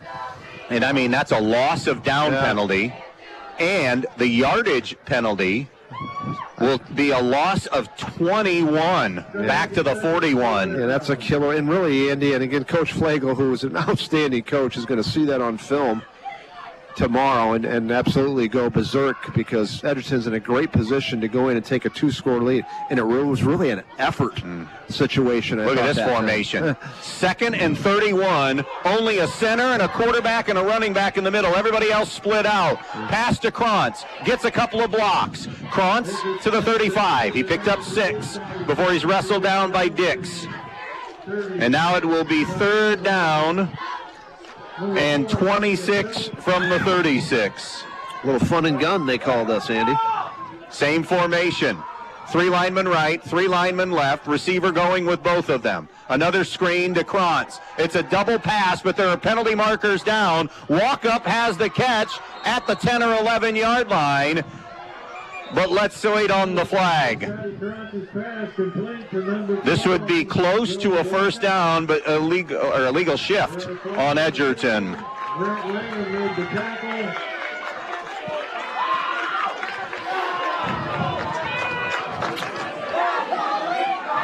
Brody Flegel on the sideline just beside himself. He set that up nicely with the screen and then come back with the double pass. And evidently there was some movement there. And now it comes back to the 41 again. So you got a 3rd and 31 from the 41 with 1:55 left in the first half. 14-6 Edgerton here on the Andres O'Neill and Lowe scoreboard. They'll make a 3rd and 31. Edgerton with 3 timeouts. Hicksville has a pair of timeouts. Baker will have Roth and Murphy in the backfield. Twins to the left, 1 receiver to the right. Herman has a one-on-one here near side. They give to Roth, and Roth gets a yard. Stood up by a bunch of people, including Jesus Avalos, 6'2", 180-pound senior. Or sophomore, I beg your pardon. And now Hicksville will burn a timeout to preserve a little time. $1:41 left in the half. 14-6 Edgerton. We'll be right back. When you're in need of a new appliance, go to your local appliance dealer, Direct Link Appliance and Hardware in Bryan, and take it home today. They carry hundreds of new, used, and scratch and dent appliances in stock, and they carry the brands you need. Speed Queen, Whirlpool, Maytag, KitchenAid, Amana, and GE to take home right now with you. Then when you have something wrong in years to come, Direct Link will also service everything. No need to call that 800 number and talk to someone you don't know. Just call Direct Link at 419-636-4541, and they'll be out to fix it for you, whether it's under warranty or not. Direct Link Appliance and Hardware in Bryan, your local appliance dealer. Just heard a score announced here. Game of the night in the GMC. Ayersville 14 and Antwerp 8. Up front, saw Ayersville in person. As physical as anybody in the GMC, and maybe the best offensive line in the GMC. Don't have the athletes maybe that Antwerp has, or some of the past really good Ayersville teams have had. But up front, if they can play the game in a phone booth, they got a chance to win. Could have just as easily beat Tenora. Yeah. A couple weeks ago. So on 4th and 31 at the 41, on to punt is Corey Herman. 1 timeout remaining for the Aces. Right now, 1:41 on the clock. Herman trying to pin the Aces deep, and it'll be caught at the 4-yard line. Dix on the return, crosses the 10, crosses the 15, comes out to the 19-yard line. Initially tripped up by Caden Sinclair and then buried by Jackson Flower. So they'll have a minute and a half to work with and need to go about 80 yards. With the Aces trailing, still a 1-score game at 14-6. Fairview 16. Wayne Trace 6. Midway through the 3rd quarter there in that one. Trace on the outside looking in, but still on the perimeter of possibly sneaking into the postseason. So that would be a crippling loss potentially. 2 receivers both ways. Green the running back. Langham comes in motion. They fake it to him. Over the middle, little jump pass is intercepted. Picked off by Herman. 20, 10, 5, touchdown. Herman on the 25-yard INT return. It's 20-6 Edgerton. Yeah. Little play action pass off of the jet sweep, and that time Turnbull just kind of tried to float it over the middle to the receiver and just threw it too far. Herman was right there waiting on it. 20-6 now, Edgerton, as Eldon comes on for the extra point. For Hicksville, that was their 2nd turnover of the night. 2nd turnover in as many possessions. The last one on the sack of Turnbull. Herman to hold. It's a high snap. Got it down nicely. The extra point is good. 21-6. Edgerton on the Andres O'Neill and Lowe scoreboard. We'll stay right here. Don't forget our main stops of Northwest Ohio halftime show is coming up in about 1 minute and 22 seconds. Since we had that 35-minute delay, we wondered if we would have a shortened halftime, even maybe by 5 minutes potentially. We'll wait and see. We'll see. Both bands here. Yes. I see Hicksville, so Edgerton's is always something to consider because you want to make sure that they have enough time to perform. They work hard too. Outside of that, though, if you can shorten it, I think it's the right thing to do. Ben will check us out on other games. Ben, if you can shoot me a text and let me know anything that's updated with one of the big games outside of Archibald Wasson or Ayersville Antwerp tonight, that Montpelier-Northwood game, and it's big. Well, Montpelier technically is still in the TAC race. They have Ottawa Hills in front of them as well, and Hilltop they'd be favored in, and they would need, if they would win tonight and they could pull the stunner next week against Ottawa Hills, they would need Ottawa Hills then to beat Eden. But Montpelier, for more than anything else, thinking computer points tonight, haven't beaten Northwood, is it ever? It's at least since 2000, and I don't even think before that. I think ever. So it'd be, I know Northwood's down. It's a 2-5 team, but that'd be one for computer points to keep an eye on tonight. Last we heard was 7-0 Locos in that one. 14-6 now, Angie. 14-6, okay. For third quarter? Halftime. And I believe the wind has kicked up, and it's raining over there in Toledo, and that is an open field. A nice facility, but Northwood is kind of wide open right off of a highway, and when it rains and then it gets windy, you feel it. It influences the game. Disappointing press box facility. Yeah, you've been there. Yeah, like every one of my trips except one was covering you, and you guys had good teams at Hilltop. I love you, brother. Short kick, return out across the 40. Hey, real quick, Andy, Hicksville's got great field position. They're on their own 45-yard line, a minute 19. I think a lot how they decide to play this series will be how they do here on first down. If they get a nice chunk play on first down, look for them to do some kind of hurry up and try to get in position to score again. If not, then maybe they just take a knee and go into the second half. Minute 19, and they have it at their own 42-yard line officially, 1st and 10. 21-6 Edgerton. Both teams 1-6 when the night began. Trips to the right. Twins to the left. So the empty backfield here. Snap comes to Turnbull. Actually, it's Langham at quarterback. Langham in trouble. Langham spinning away but can't get away from everybody. Noah Weaver throws him for a sack and a loss of 7. It'll be 2nd and 17, so it had been Langham who got that shotgun snap. Yeah, and he loses 7. Here the Edgerton coach is saying draw was an empty backfield, and that would stand to reason, but it was just a sieve there. Edgerton defenders came through with not much resistance. 2nd and 17, 45 seconds left in the first half. Trips to the right, one receiver left. They're coming to the one receiver near side. Turn throw is caught. Reception made by Sanders at the 40, but it'll be 3rd and 12. He picked up 6 on the play. 30 seconds left in the half. One timeout left for the Aces. 21-6 Edgerton. 3 down linemen for Edgerton. 5 wide look. Turnbull throws. Pass is dropped, or is it caught? Caught at the 45-yard line. Diving effort that time made by Cross Zedike, and it'll be still 6 yards short of a first down. They'll burn their last timeout, leaving 17 seconds on the clock, and you got a 4th down here. We'll see what head coach Justin Davis elects to do. Well, here's the deal, too. Hicksville, the 2 punts that they had, one was blocked and the other one was about a 10-yard punt. So with 17 seconds, if you're Edgerton right now, you're going after this baby. Yep. You get a piece of it, you're going to have a chance at the end zone. Wayne Trace answering that last Fairview score. It's now 16-12 Fairview. 21-6 our score here in this one. Edgerton with the lead on the Andres O'Neill and Lowe scoreboard. 4th down and 7 from the 45-yard line. Hicksville spreading the field. 5 wide, 3 receivers right, 2 receivers left. Langham is getting this shotgun snap. Quick kick. Langham back to throw. Langham hit. Wallop by Walkup. Pass is dropped. What an effort downfield. And that Hicksville ace who dove after it, and right away his teammate knew he was injured.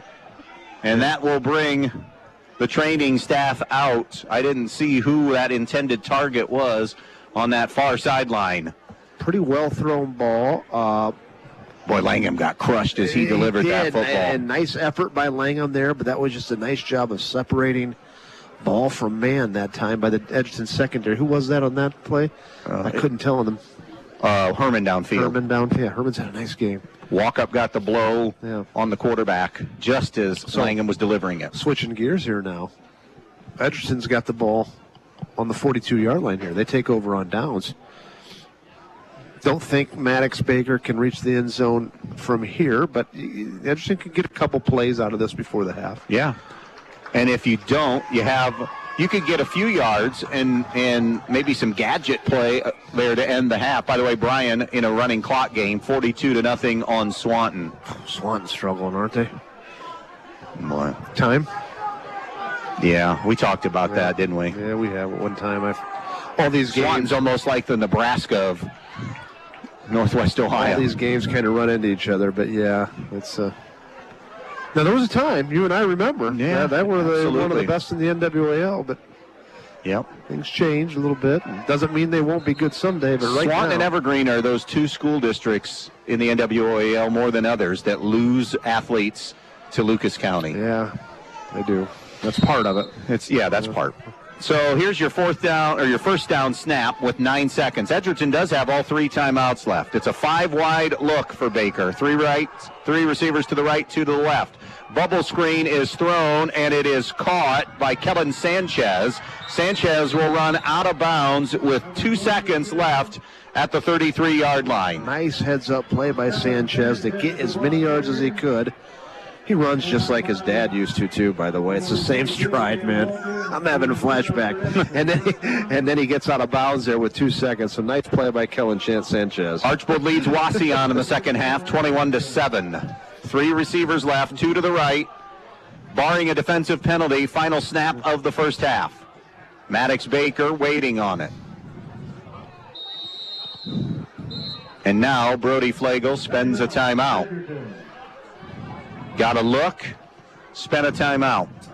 We'll stay here with just 2 seconds remaining in this first half. If you are just tuning in and wondering why at 8:38 we're approaching halftime, we arrived here tonight around 5 o'clock, and roughly 30 to 45 minutes before that in the 4 o'clock hour, some downed lines, a player arriving here ran into a guide wire, ran into a pole, dropped some lines. So power outage initially to the concession stand and bathroom.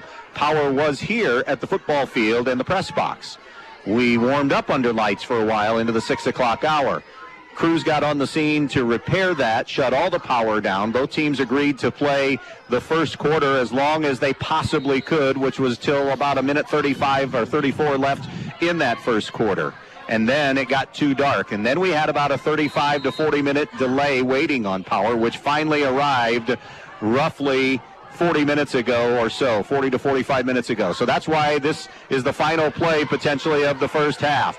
Baker is going to go down in a sack back at the 44-yard line. He'll lose 11, and that's how the half will come to an end. But still, it's a half owned by Edgerton for the most part. As we go to the main stops of Northwest Ohio, halftime score 21-6, and we're just told a 10-minute halftime. 10-minute halftime, so we'll have a quick wrap up here. Coming up, 21-6 Bulldogs, back in a moment.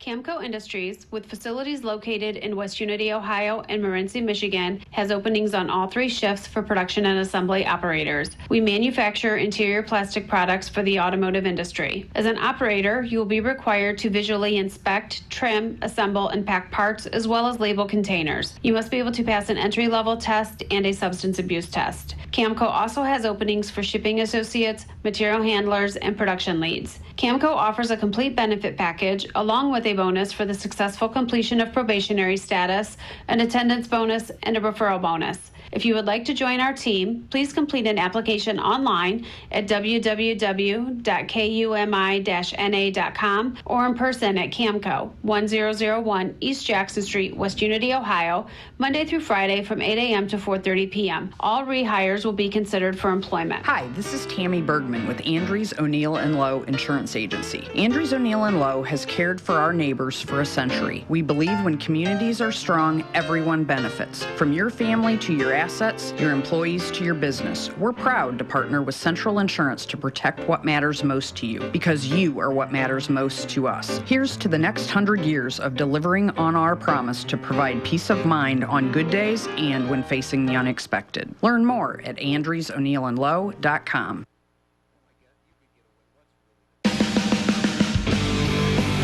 Michael Jordan once said, some people want it to happen, some wish it would happen, and others make it happen. The Edgerton Bulldogs want it, wish for it, and make it happen. The Edgerton Athletic Boosters want to thank all of the Edgerton athletes for their hard work and dedication and want to wish the athletes and coaches good luck. So from the Edgerton Athletic Boosters, go get 'em Bulldogs. We're behind you all of the way. Good luck to all the Edgerton athletes.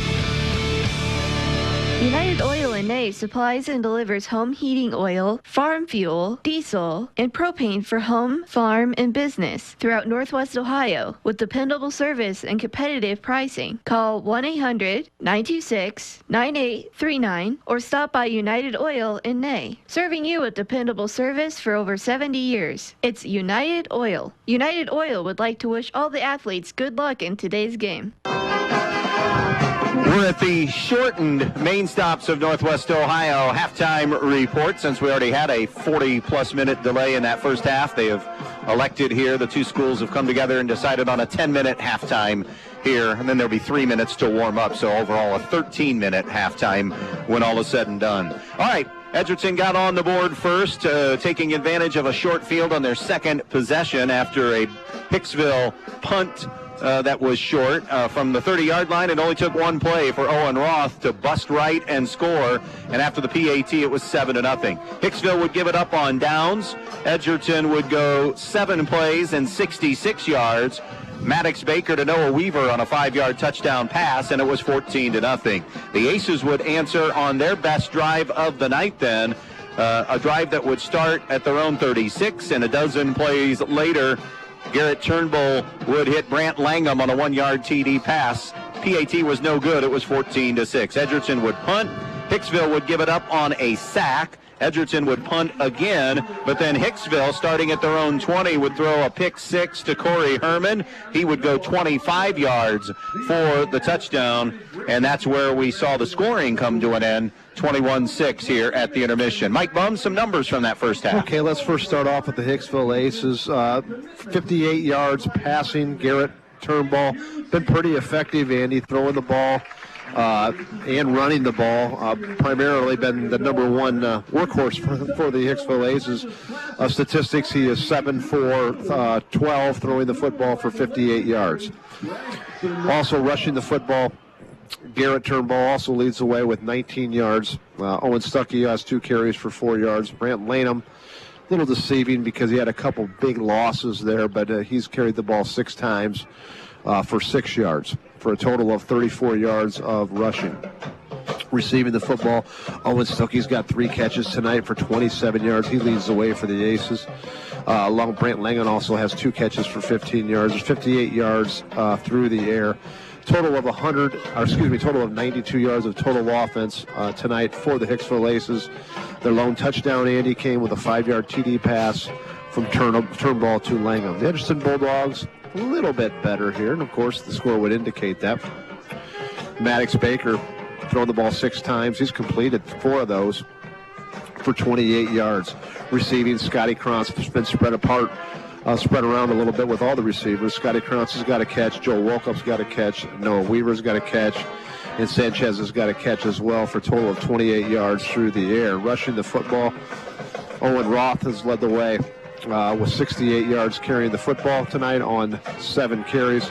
Joe Wolkoff also has 1 touchdown and 1 carry and 1 touchdown on Roth has the one 30-yard touchdown, I'm sorry. Joe Wolkoff has 1 carry for 9 yards.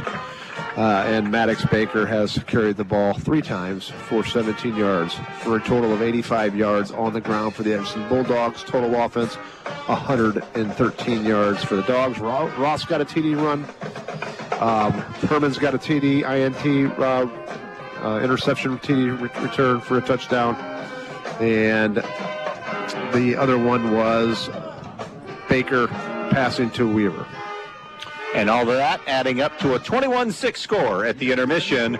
Stay with us. More on the Main Stop's halftime report. Ben Murray with scores around the area when we come back. The more your life changes, the more your insurance needs change. See Danielle Van Atta of Danielle Van Atta Agency today. She can conduct a free personal insurance review to help you determine how much and what type of coverage is right for you, with no costly gaps or overlaps. Interested? Phone Danielle Van Atta today at 419-636-0408. Statistics show that for most crops, pivot irrigation increases yields by at least 100% over dryland farming. Even in areas that get enough rainfall, timing is everything. If it doesn't come at just the right time, you could be losing yield. Maximize your production with pivots and linears from Valley Irrigation. Make the most of your acres. Contact Andy Farnham at AG Irrigation today, 419-212-2528. That's 419-212-2528. When you're in need of a new appliance, go to your local appliance dealer, Direct Link Appliance and Hardware in Bryan, and take it home today. They carry hundreds of new, used, and scratch and dent appliances in stock, and they carry the brands you need: Speed Queen, Whirlpool, Maytag, KitchenAid, Amana, and GE to take home right now with you. Then when you have something wrong in years to come, Direct Link will also service everything. No need to call that 800 number and talk to someone you don't know. Just call Direct Link at 419-636-4541, and they'll be out to fix it for you, whether it's under warranty or not. Direct Link Appliance and Hardware in Bryan, your local appliance dealer. This is Ben Murray, and with a check of your Week 8 high school football update, brought to you by the Main Stops of Northwest Ohio. Always open when you need them. The Main Stops of Northwest Ohio. Your halftime, well, these aren't halftime scores. We're at halftime. But your scoreboard is brought to you by the Main Stops of Northwest Ohio. Always open when you need them. The Main Stops of Northwest Ohio. We are at halftime indeed at Hicksville with Andy and Mike. Edgerton is up over Hicksville 21-6. Last check, it was Fairview 8, Wayne Trace nothing. With 5:45 to go in quarter number 3, Tenora is mauling Paulding 42-0. Also mauling Hilltop is Eden 41-0. Holgate over Toledo Christian 8-0. In the WBL last check, it was Defiance over Bath 21-7. Vanward is up on Shawnee 13-12. Wapakoneta up on Elida 30-3. Last check there. St. Mary's up on Kenton 44-24. Ottawa Glandorf up on Kenton 39-20, your score in that one at last check. End of the third in Bryan with Dave Brobson on the cue. Bryan is up on Swanton 35-0. End of 9:23 to go in the third quarter. Last check in the big game of the night in the NWOAL. Archbald is up on Wauseon 21-7. 6:37 to go in quarter number 3. Liberty Center is up on Evergreen 35-0. Patrick Henry's mauling Delta last check 44-7. At halftime, it was Montpelier 14, Northwood 6. Sebring McKinley over Stryker 22-8. That was a first quarter check score in that one. And Napoleon over Clay 21-7. Your halftime score in that one. That is the last update we had in that. I will send it back out to Hicksville to Andy Brigle and Mike Bumb after these messages on B-Rock 100.9. This is Week 8 of high school football on B-Rock. I'm Ben Murray. Stay with us. It's all about the tools this October at Donaldson's Ace Hardware on North Union Street in Bryan. Buy a Craftsman V20 battery and charger starter kit for only $99 and get a V20 mini vac, jigsaw, reciprocating saw, or circular saw for free. Or check out the Milwaukee M18 compact drill driver and impact driver combo kit for only $199 and get the M18 battery pack for free. Milwaukee also has a selection of hand tools and accessories on sale at 15% off. Whatever you need, Donaldson's Ace Hardware on North Union Street in Bryan has you covered. Ace, the helpful place. Your friends at your neighborhood Eden Farmers Co-op Country Store would like to invite you to stop in at the Eden, Montpelier, and Edgerton stores to check out their complete line of pet supplies, animal feed, and outdoor products. Their friendly, knowledgeable staff is ready to answer all of your questions concerning their complete line of Kalmbach, Land O'Lakes, and much, much more. For your convenience, your purchase can be carried to your vehicle by one of their employees. Be sure to stop by soon and see them at your hometown hometown country store, the Eden Farmers Co-op. Edgerton Forge, located on US 6 just outside of Edgerton, are proud supporters of Edgerton Bulldog athletes. Looking for a new career? Apply online at edgertonforge.com/careers or stop in and see them for an application and tour the facility at 257 East Morrison Street in Edgerton, Monday through Friday from 7 a.m. to 1:30 p.m. Join them as they forge into the future. Good luck and play tough tonight. Go Bulldogs! Your loan is approved. At the Hicksville Bank, we offer many lending options, including mortgages, home equity lines of credit, agricultural, commercial, and consumer. Because we are your hometown community bank, our staff is dedicated to guiding you through the loan process, making it as smooth as possible while securing the lowest interest rate available. If you're in Edgerton, talk with Danielle Tanner. In Hicksville, talk with KJ Martin, or talk with one of our qualified loan officers in Auburn or at our Harlan Loan Production Office. The Hicksville Bank is an equal housing lender, member FDIC. To review our full line of loan products, visit www.thb.bank.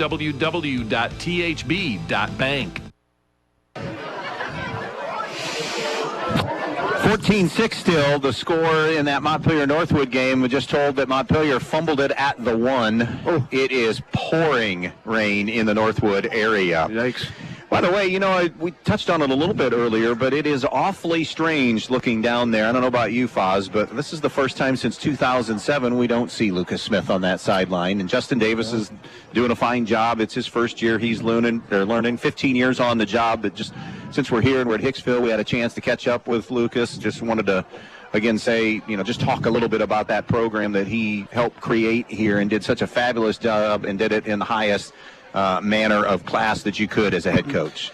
Yeah, and Hicksville will be good again under Justin Davis, but it's a program that you forget because they've struggled the last couple of years, how good of a program Hicksville's been the last 20 years. I haven't forgot. You haven't forgot. Maybe some people have.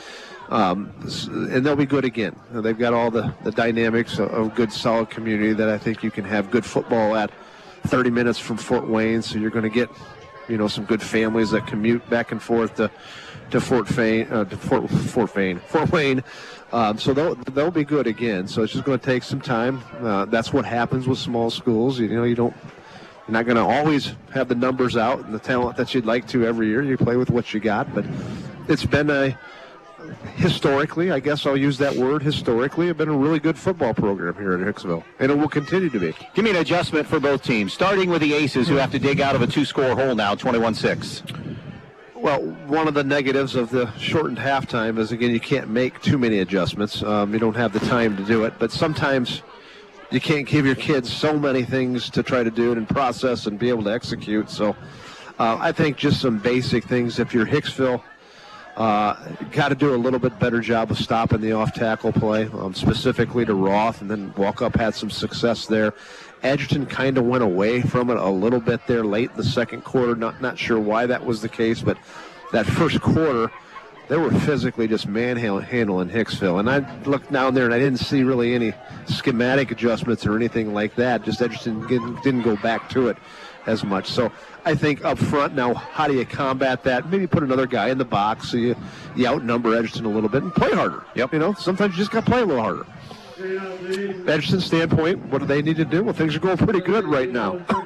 I think, again, continue to put the pressure and put Hicksville in third down and long passing situations, and then do what they do, okay? We've talked about it. What's the MO of Edgerton when they get in third down situations or the opponent gets in third down situations? They bring a lot of heat. And sometimes that can be a bad thing because you make yourself susceptible in certain areas of the field. However, Edgerton tonight has brought heat twice. Got one interception and one fumble recovery down to the 20-yard. Didn't amount to anything on the fumble recovery, but nonetheless generated a turnover. Halftime show brought to you by the Main Stops of Northwest Ohio. Always open when you need them. The Main Stops of Northwest Ohio. First game that we know of in our area that's gone final because it was a continuous clock game. Bryan 42-0 over Swanton. Here we're ready to start the second half with Edgerton up 21-6. On the Aces, and the Bulldogs have the football first as Stuckey's kick is punched into the air, and on a hop it'll be grabbed by Krantz at the 35, going east and west to the 40, turns it up 45, got some room, he's at midfield, little stutter step, gets out of bounds at about the 45-yard line. Good return of 26 on the play, and another short field for the Bulldogs. First and 10 officially. We'll wait and see where they mark him down and out of bounds, or out of bounds is the correct way of saying it, because he was never knocked to the turf. This will be at the 46-yard line, first and 10 for the Bulldogs. This will be the fourth possession for Edgerton. That will start in Hicksville territory. Two receivers to the right. Walk up and Roth in the backfield. Tight end to the left. Baker in the shotgun. Baker throws near side. Herman with a catch at the 45. Stiff arm, but can't get away from Dix, who brought him down. Good job by the undersized Braden Dix. 5'7", 135. Hung on for dear life and held him to a gain of 4.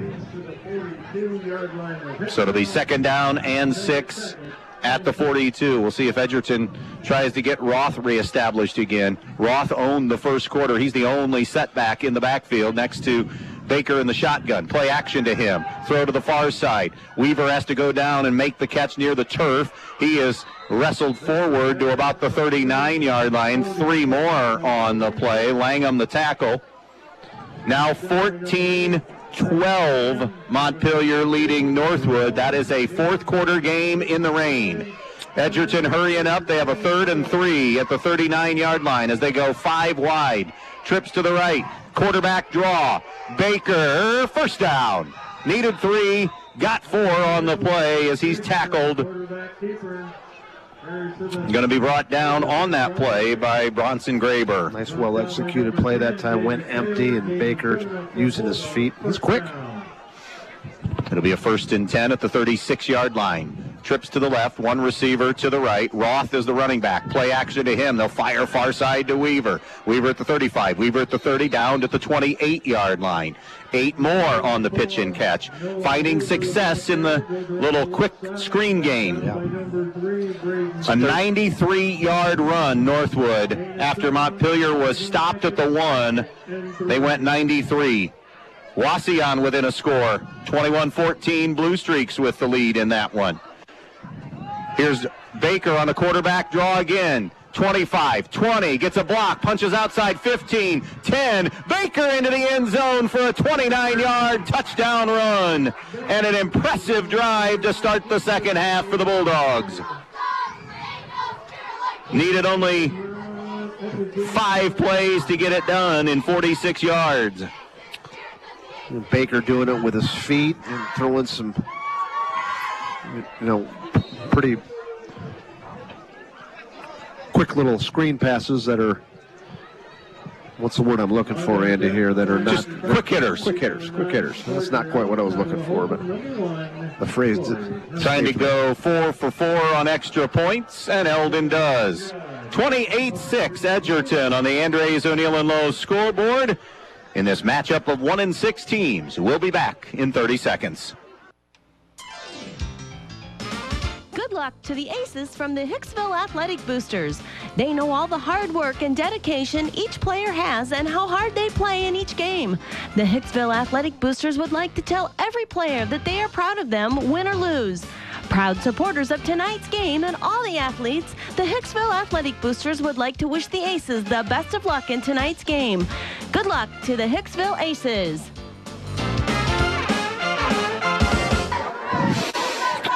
New score, Andres O'Neill and Lowe scoreboard. The Bulldogs out in front, 28-6, and now Hicksville really has their work cut out for them here. Still 10 minutes left in the third, but now digging out of a much deeper hole.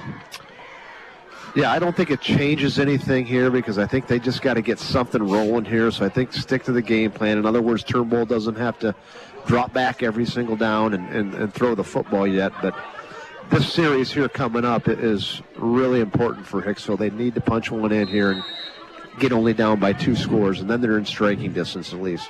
Eldon to kick it off. Both coaches talked pregame about how at 1 and 6 you could see how teams everybody's been around teams that you just don't say it publicly maybe, but have gone into the tank. Neither of these teams have. They continue to come to practice, work hard as that one bounces off Camden Walder on the kickoff team, but he hustles to go get it at the 31-yard line, and that's a good sign. It is. And that means you got good quality kids that are still giving great effort. The idea is, of course, this is a game that both teams have circled, that they know there's some certain teams on their schedule that the way it is this year, you're just not going to beat. And this is one of those games. We've still got a lot of football left to be played here, so there's a lot. Hicksville's still got a lot to say about this. Turnbull will have Green in the backfield with him. Twins right and left on a 1st and 10 at their own 31. 3 down linemen for Edgerton. Langham goes in motion. They fake it to him on the jet sweep. Nothing doing for Turnbull. Engulfed on the play that time by Elijah Martin and Sean Murphy. It'll be a loss of 2, and it's 2nd down and 12. Edgerton has been ready for that jet sweep for most of the night involving Langham, whether it be him getting it or the pull and keep by Turnbull. 2nd and a dozen from their own 29. A wing and a receiver right, a receiver to the left, 2 backs in the backfield. The turn and give, there's Langham. Bounces outside 30. Langham 35, turns it upfield 40. He's got a little giddy up. Yeah. And he has a 1st down out across the 45-yard line. He'll have 14 on the run. A simple tackle play that time, and Langham bounce it to the outside. He does have some speed. Gain to the 45-yard line. Gain was good enough. So 1st down and 10 from their own 45-yard line. Edgerton up 28-6 on the Andres O'Neill and Lowe scoreboard. Receiver right and left, wing to the right. Pair of running backs in the backfield with Turnbull. Turnbull hands it off. Langham, stutter step, but can't get completely away from Roth. Roth had penetrated and gotten there and got him for a loss of 3 on the play. Langham did his best to squeeze out of that. Final 2 weeks for Foz and I. Montpelier at Ottawa Hills in week 9. Final 2 weeks of the regular season. And then Ottawa Hills at Eden coming up in week number 10. And then, of course, we'll wait and see who and where is in the postseason. Twins right and left. Pistol formation. 2nd down and 13 from their 42-yard line. Looking to throw is Turnbull, through a little bit behind his receiving target. That was intended for Langham and drops incomplete. And it'll be 3rd and long with 8:15 left in this 3rd quarter. Garrett just never got his shoulder square that time and kind of threw it off balance and just couldn't connect. 28-6 Edgerton on the Andres O'Neill and Lowe scoreboard. Bulldogs finish the year. Boy, tough way to finish. Home with Tenora next week and at Antwerp in week number 10. This game's so important for them to get some success here going into the last couple games. It's going to be difficult. Back to throw. Turnbull looking sideline right, under throws, and if he was going back shoulder, he was way back shoulder as it sailed out of bounds. Punting time for Hicksville.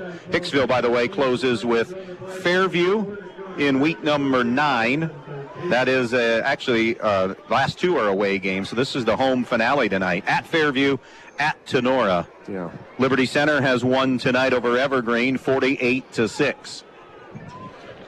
4th and 13. Langham to punt. Herman, I believe, is the deep. Nope, Krantz is the deep man, standing just inside his 35. It's a high snap. Pressure coming off the edge. Murphy almost got there. It'll sail out of bounds to the right side inside the 35. A little more than 8 to go in the 3rd. 28-6 Edgerton. We'll be right back. Your friends at your neighborhood Eden Farmers Co-op Country Store would like to invite you to stop in at the Eden, Montpelier, and Edgerton stores to check out their complete line of pet supplies, animal feed, and outdoor products. Their friendly, knowledgeable staff is ready to answer all of your questions concerning their complete line of Kalmbach, Land O'Lakes, and much, much more. For your convenience, your purchase can be carried to your vehicle by one of their employees. Be sure to stop by soon and see them at your hometown country store, the Eden Farmers Co-op. Welcome back here to Hicksville. Get you another score update here in just a moment. Plunging ahead is Murphy across the 35 to the 36-yard line. He'll have 5 on the run. 6 minutes 21 seconds left. Hayden Sharp's a 6-yard TD run. Montpelier now, and a critical extra point. They have a 2-score lead on Northwood, 21-12. Yeah. Trace has just taken a 19-16 lead on Fairview. 3 receivers right side. Quarterback draw Baker. He's at the 35. Getting a block by Krantz, using it to the 40. And is going to slip his way across the 45 to the 47-yard line. Baker finds 12 more yards on the ground. He's been really effective with his feet tonight. They scored North Central 16-8.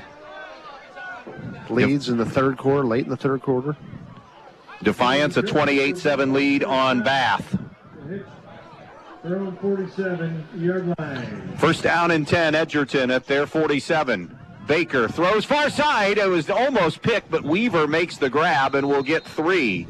Langham almost read that and almost had a pick 6, Fozzie. And that would have changed the whole complexion of this game here. Dix the tackle, gain of 4. 2nd and 6, Edgerton. Edgerton in a hurry here. I know they want to maybe play with tempo, but they're up 28-6. Opportunity to choose some time. Little curl route that's caught. Herman sidesteps one, could be gone. 20, 10, see you later. 48 yards on the touchdown. And it's 34-6 Edgerton. PAT coming. Well, Edgerton's been doing a nice job of just throwing those quick little screen passes and trying to get Hicksville in one-on-one situations. Credit Hicksville, they've been making plays and at least getting Edgerton down after a short game. That time, not so much with Herman. It's 49 yards, and Brody Flegel going for 2 here because he can get it to a continuous clock game if they convert here. Smart. 34-6 Edgerton. 6.5 to play, third quarter. Twins to the right, Twins to the left, Roth in the backfield. Man coming in motion to the near side. Little mini rollout to the right. Baker pumps, fires wide open in the end zone. The 2-pointer is good for Herman. 36-6 Edgerton. Continuous clock game when we come back. When it comes to choosing a memorial that represents the lasting memories of a person's life, the Fackler Monument Company in Montpelier, Ohio can create exactly what you are looking for, like an eagle soaring through the woods etched on a memorial, a bench that has mom and dad's names engraved into the granite to sit and reflect, a picture of the family farm etched on the stone, or maybe your style is a memorial that has a split headstone with a vase in between for flowers. The Fackler Monument Company of Montpelier, Ohio, serving families in the tri-state area since 1924. Who doesn't love being number 1? When your team's dominating the standings, or your favorite band rocks the charts at number 1, it feels good, right? Kind of like how it feels when you have auto insurance with State Farm. Because making you feel like number 1 is an honor your local State Farm agent takes seriously. Through the good times and not so good, your State Farm agent's proud to be here to help life go right. Call your State Farm agent, Jody Herman, in downtown Archbold today. Coverage tonight also brought to you by Yarger Flegel Investment Services of downtown Edgerton. Don't forget to reach out and find. They offer an assortment of ways to help you in life, whether it be investments, insurance. Yarger Flegel Investment Services, proud supporters of Edgerton Bulldogs football. 36-6 Edgerton in front. A couple of quick scores here to get it to that 30-point margin.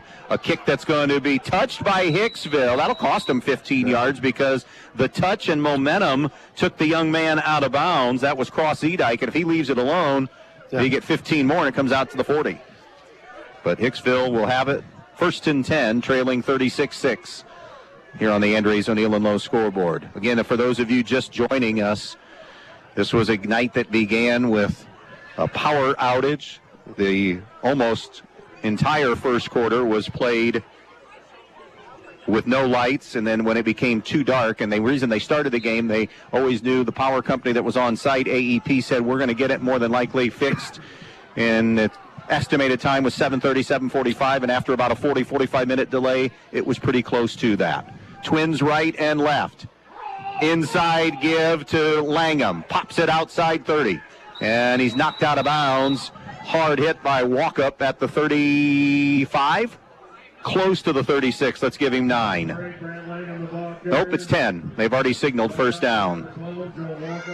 Archibald, 35-14 now over Wasion. So they're going to win. I think the Streaks are going to go deep into the playoffs this year. I know they got throttled by Liberty. Is Bryan, so they're 5-3. I want to ask you about Bryan in a minute.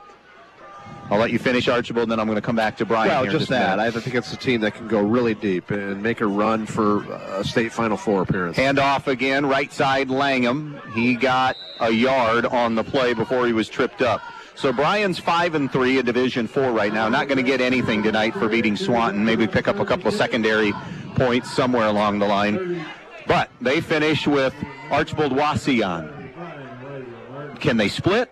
Or do you think they go 0-2 in their last 2? There's no chance they beat Archibald. A chance to beat Wasion, doubtful.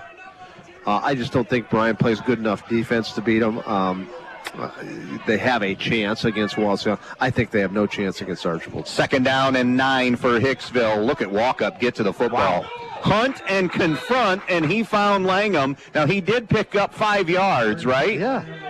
But it was a beeline. That's how you play middle linebacker that time by Joe Walkup. I like that. Can you say that again? Hunt and confront. That is beautiful. That's the first time I've heard you say that. Great play by Joe Walkup that time, yes. 3rd and 5. You always got to add to the repertoire, my friend. I'm going to mark that down. I'm going to use it. 3rd down and 5. Hicksville with their own 41, trailing 36-6. On senior night here for the Aces. Twins right and left. Play action. Tried to bootleg. Turnbull nowhere to go. He's sacked. The sack will go to Walkup. Walkup, if there's one kid that, well, I mean, you're always bummed when you're an injured player and out, but if there's one kid that we've learned in watching play Edgerton football that it absolutely drove him nuts to not be able to play because of an injury he sustained, it's Joe Walkup. Yeah. That's a loss of 3. Again, I know it's a cliche, and you and I try to stay away from the cheesy cliches, but Edgerton's a better team than their record. They really are. Should have beat Montpelier. Let that one get away from them in overtime. And Fairview. I mean, they were ahead against Fairview. Fairview, or could have at the very least beat Fairview. Punt from Langham, dribbles dead at the 36-yard line. Had some injuries, a few weeks back that kind of limited what they could do. It's a team that's probably going to end up 2-8, right? That's fair. I don't want to say you never have a chance, but it just feels like a better team than that. And they've got some limitations, and they've got some youth out there, but a few good athletes. Scrontz and Roth and Walkup, as you talked about, Herman. That's some nice players. 1st and 10, Edgerton at their own 37. I like Murphy at the middle linebacker. Maybe, just maybe, they're settling at the quarterback spot now. Maddox Baker, we'll see what Baker is like running this offense next year. Roth slammed down at the line of scrimmage. Had a heck of a game tonight. And I'm going to go back to last week. So he's put 2 straight good games together. Only committed 1 turnover last week, committed none tonight. That's part of the evolution of a young quarterback, just a sophomore. Looked good throwing and running the ball tonight. 2nd and 10, Edgerton. 36-6 our score here in this one. Edgerton in command in a running clock game late in the 3rd quarter, coming down on the 2-minute mark left. Trips to the right side. It's Baker on a quarterback keep. That's going to be a face mask. Everybody on the field, every official on the field except the umpire threw their flag, and that cat was reaching for it. He saw it too, man. He said, "There's already 4 of them out there. I don't need it." I mean, that was the easiest face masking penalty you'll ever see. I just hope Maddox Baker's okay, man, because that was a ferocious face mask, and he looks like he's fine over there talking to coach. You've talked about Paulding, right? Yeah. Being one of the surprise teams. Bam, into a wall tonight. 56 Love, Tenora routing them.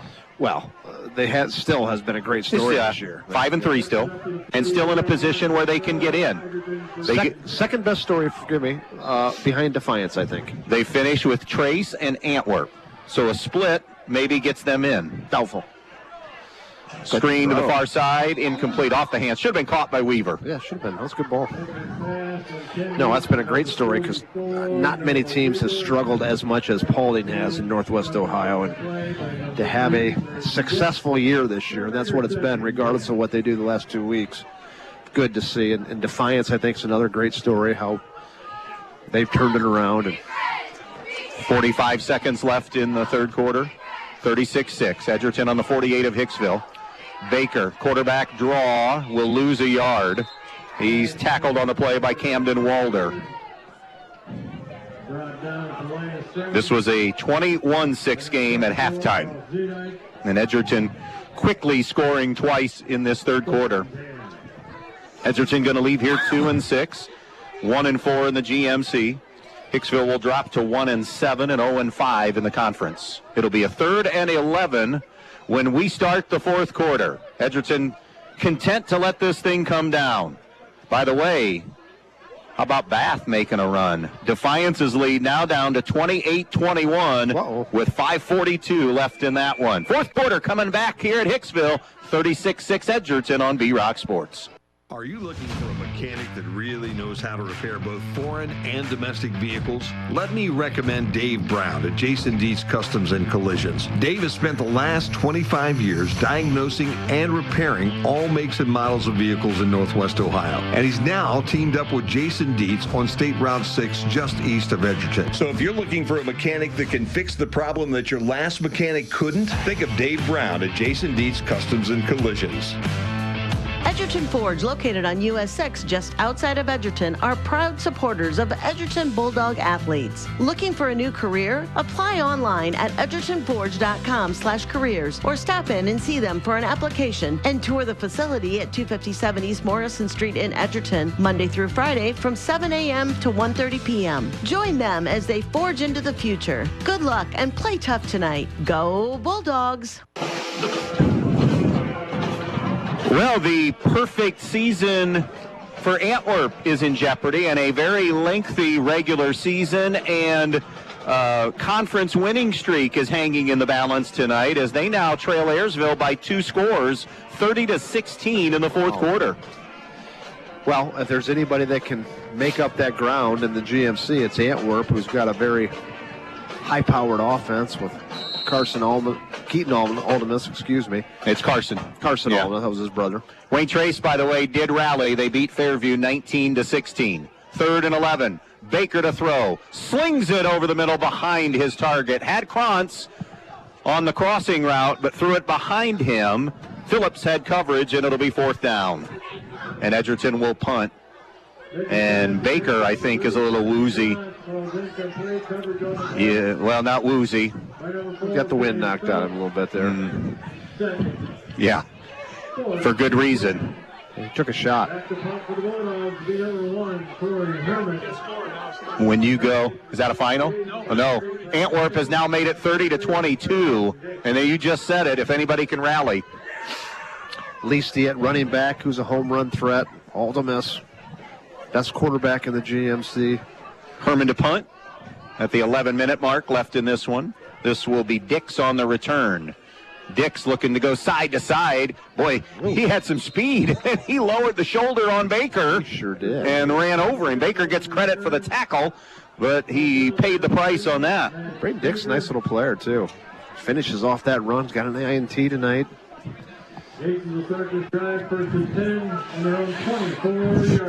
So it'll be a 1st and 10 from the 24-yard line. Clock stops as you change of possessions, but then it'll continually run unless there's a timeout, now that we're in the continuous clock mode.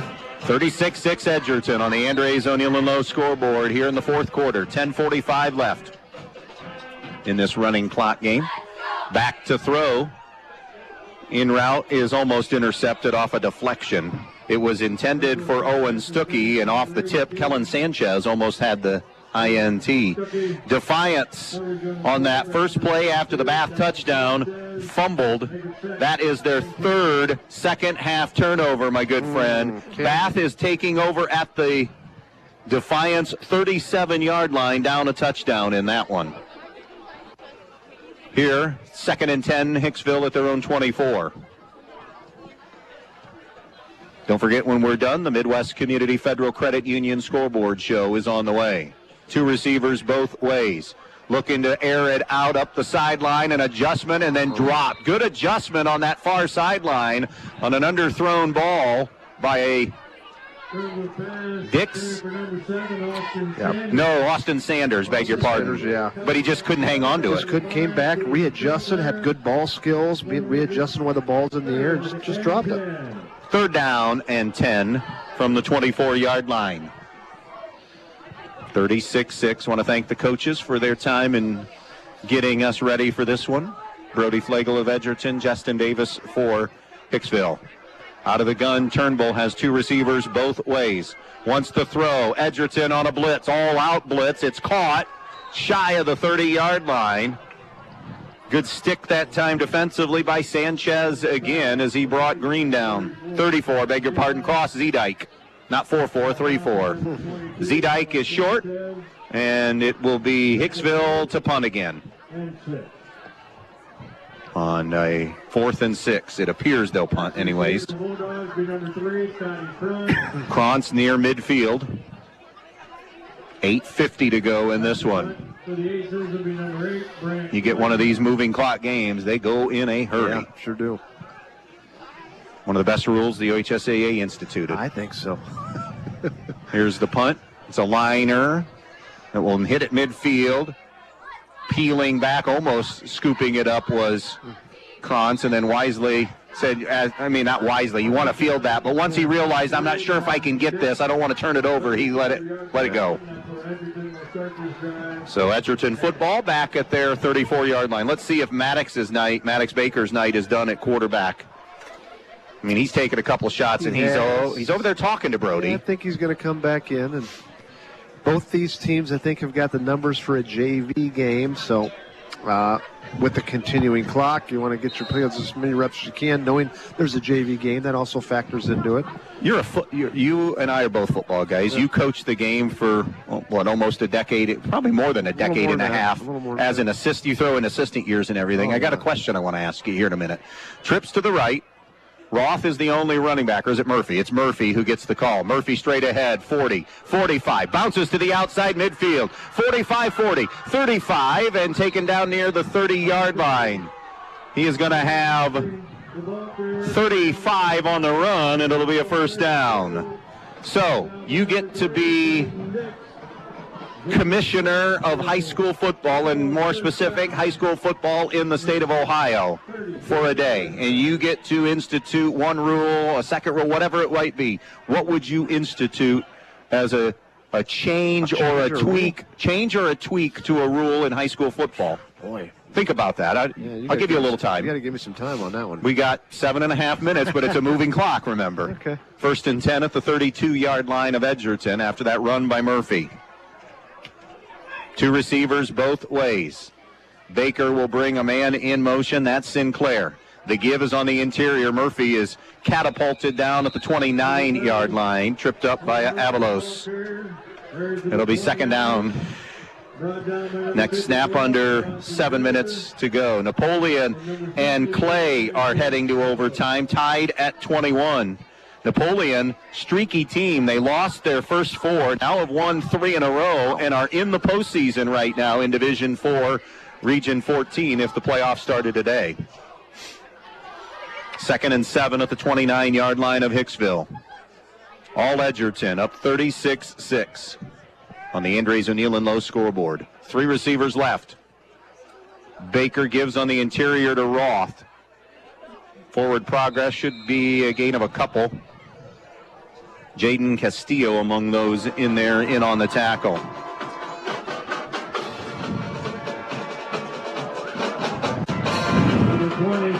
It'll be 3rd down. Roth, I have this unofficially 9 carries tonight for 72 yards. 3rd and 6 at the 28. If I could change one rule in high school football, or tweak, or add one. I don't know. I don't know if there's anything that sticks out. If you say something, maybe I'll alert me, but it's a couple things in pros. I don't like how they don't let you touch the quarterback anymore. Jet sweep give coming around to Dakota Burke, and he lost his footing on the cut and will lose yardage back to the 31-yard line, and it'll be 4th and 9 with 5.5 to go in a 36-6 game. How about like PI? Would you make it an automatic first down? Like if it's downfield, would you make it a spot foul, or are you okay with it being 15 yards? I'm okay with it being 15 How yards. about in high school and college? Why don't we just make it I like the change to the NFL, and when you're down, you're down. I think I would like that to be changed, that you can, if you're down and you're not touched, you can get up and advance a little bit. That's a good one. Yeah, I didn't think of that. Yeah. I'd like that in both high school and college. Here, I was giving you a chance to be the czar of the OHSAA. Yeah. Didn't have enough time to think about it. I like that, though, Andy. Baker running, and they kept it on 4th down. I don't think he's going to have enough. He's down at the 24-yard line. And this will be a turnover on downs to Hicksville with 4:45 remaining. Bath has an opportunity. Remember, that was a 28-7 Defiance lead. And now Bath, I think they have scored and might be trying to go for 2. Let's see. Okay, so they have scored. It's 28-27, and they're going to go for 2 and the lead in that one. 30-24, Ayersville over Antwerp. I think that's in the 4th quarter, last we checked. And Montpelier. Last we heard was 21-12. 21-12. And it's over. Final score. Montpelier gets win number 6 on the season. We got a timeout here. Hold on. Got to take a break, spend some bills, pay some bills. 4:33 left. 36-6 Dogs on their way to win number 2. When you're on the road this summer, your rewards checking account at Midwest Community has deals from coast to coast that you can access online or in the app. It goes where you go, so you never miss a sweet deal on dining, hotels, entertainment, and more. And if you're stuck on the side of the road, just use the built-in roadside assistance to get back up and running. You also get cell phone protection, ID theft aid, and more, all included with your rewards checking account. It's banking that connects to life in all the ways you do. Learn more today at midwestcommunity.org. Knocking Point Outfitters just got in some great ideas for hunting season. Seed heaters and tree saddles. Stop by Knocking Point and try out both of these great items that are must-haves for your upcoming hunting season. Not only can you use the seed heaters for hunting, but they're also great for football games or any outdoor event in the cold. And while you're checking out the great items in the store, bring your bow and have it checked out too. Like Knocking Point Outfitters and see their upcoming events and great in-store items on Facebook. Knocking Point Outfitters, the starting point for every perfect shot. Welcome back here. It is a 36-6 game. Edgerton in front and on their way to 2-6. We are going to do a quick wrap and get you right to the scoreboard show tonight. We feel like we want to give some equal time. We have some games that we want to pass along as the night goes on here tonight. That's a run off the right side, Brody Walder. He's a 5'8", 155-pound running back. Tackle made by Elijah Ricart. We're still waiting to hear what happened with the Bath 2-point try, so we'll get you that and maybe get you a final on that one. Montpelier will be 6-2 going to Ottawa Hills next week. Ottawa Hills is going to be 7-1. We don't have that on our scoreboard, but they, I'm certain, have routed Cardinal Stritch tonight. That was their senior night, I believe I saw. That'll be a fun atmosphere next week. Think about that. 7-1, Ottawa Hills, 6-2, Montpelier. Montpelier, let me ask you this. Dare to dream a little bit. If Montpelier would win out, would they have any shot at a home game? Probably not jump up to the 8. Ottawa Hills is going to carry a lot of points. Yeah, they'd have a shot. It would be top 8. It would be close. I want to see. It all depend on where they're at this week and how much of a leap could they. Because Hilltop will probably come in with one win in that game, so that's not going to be a lot of points in week number 10. And you start figuring in, this will help Montpelier's case tonight, getting secondary points.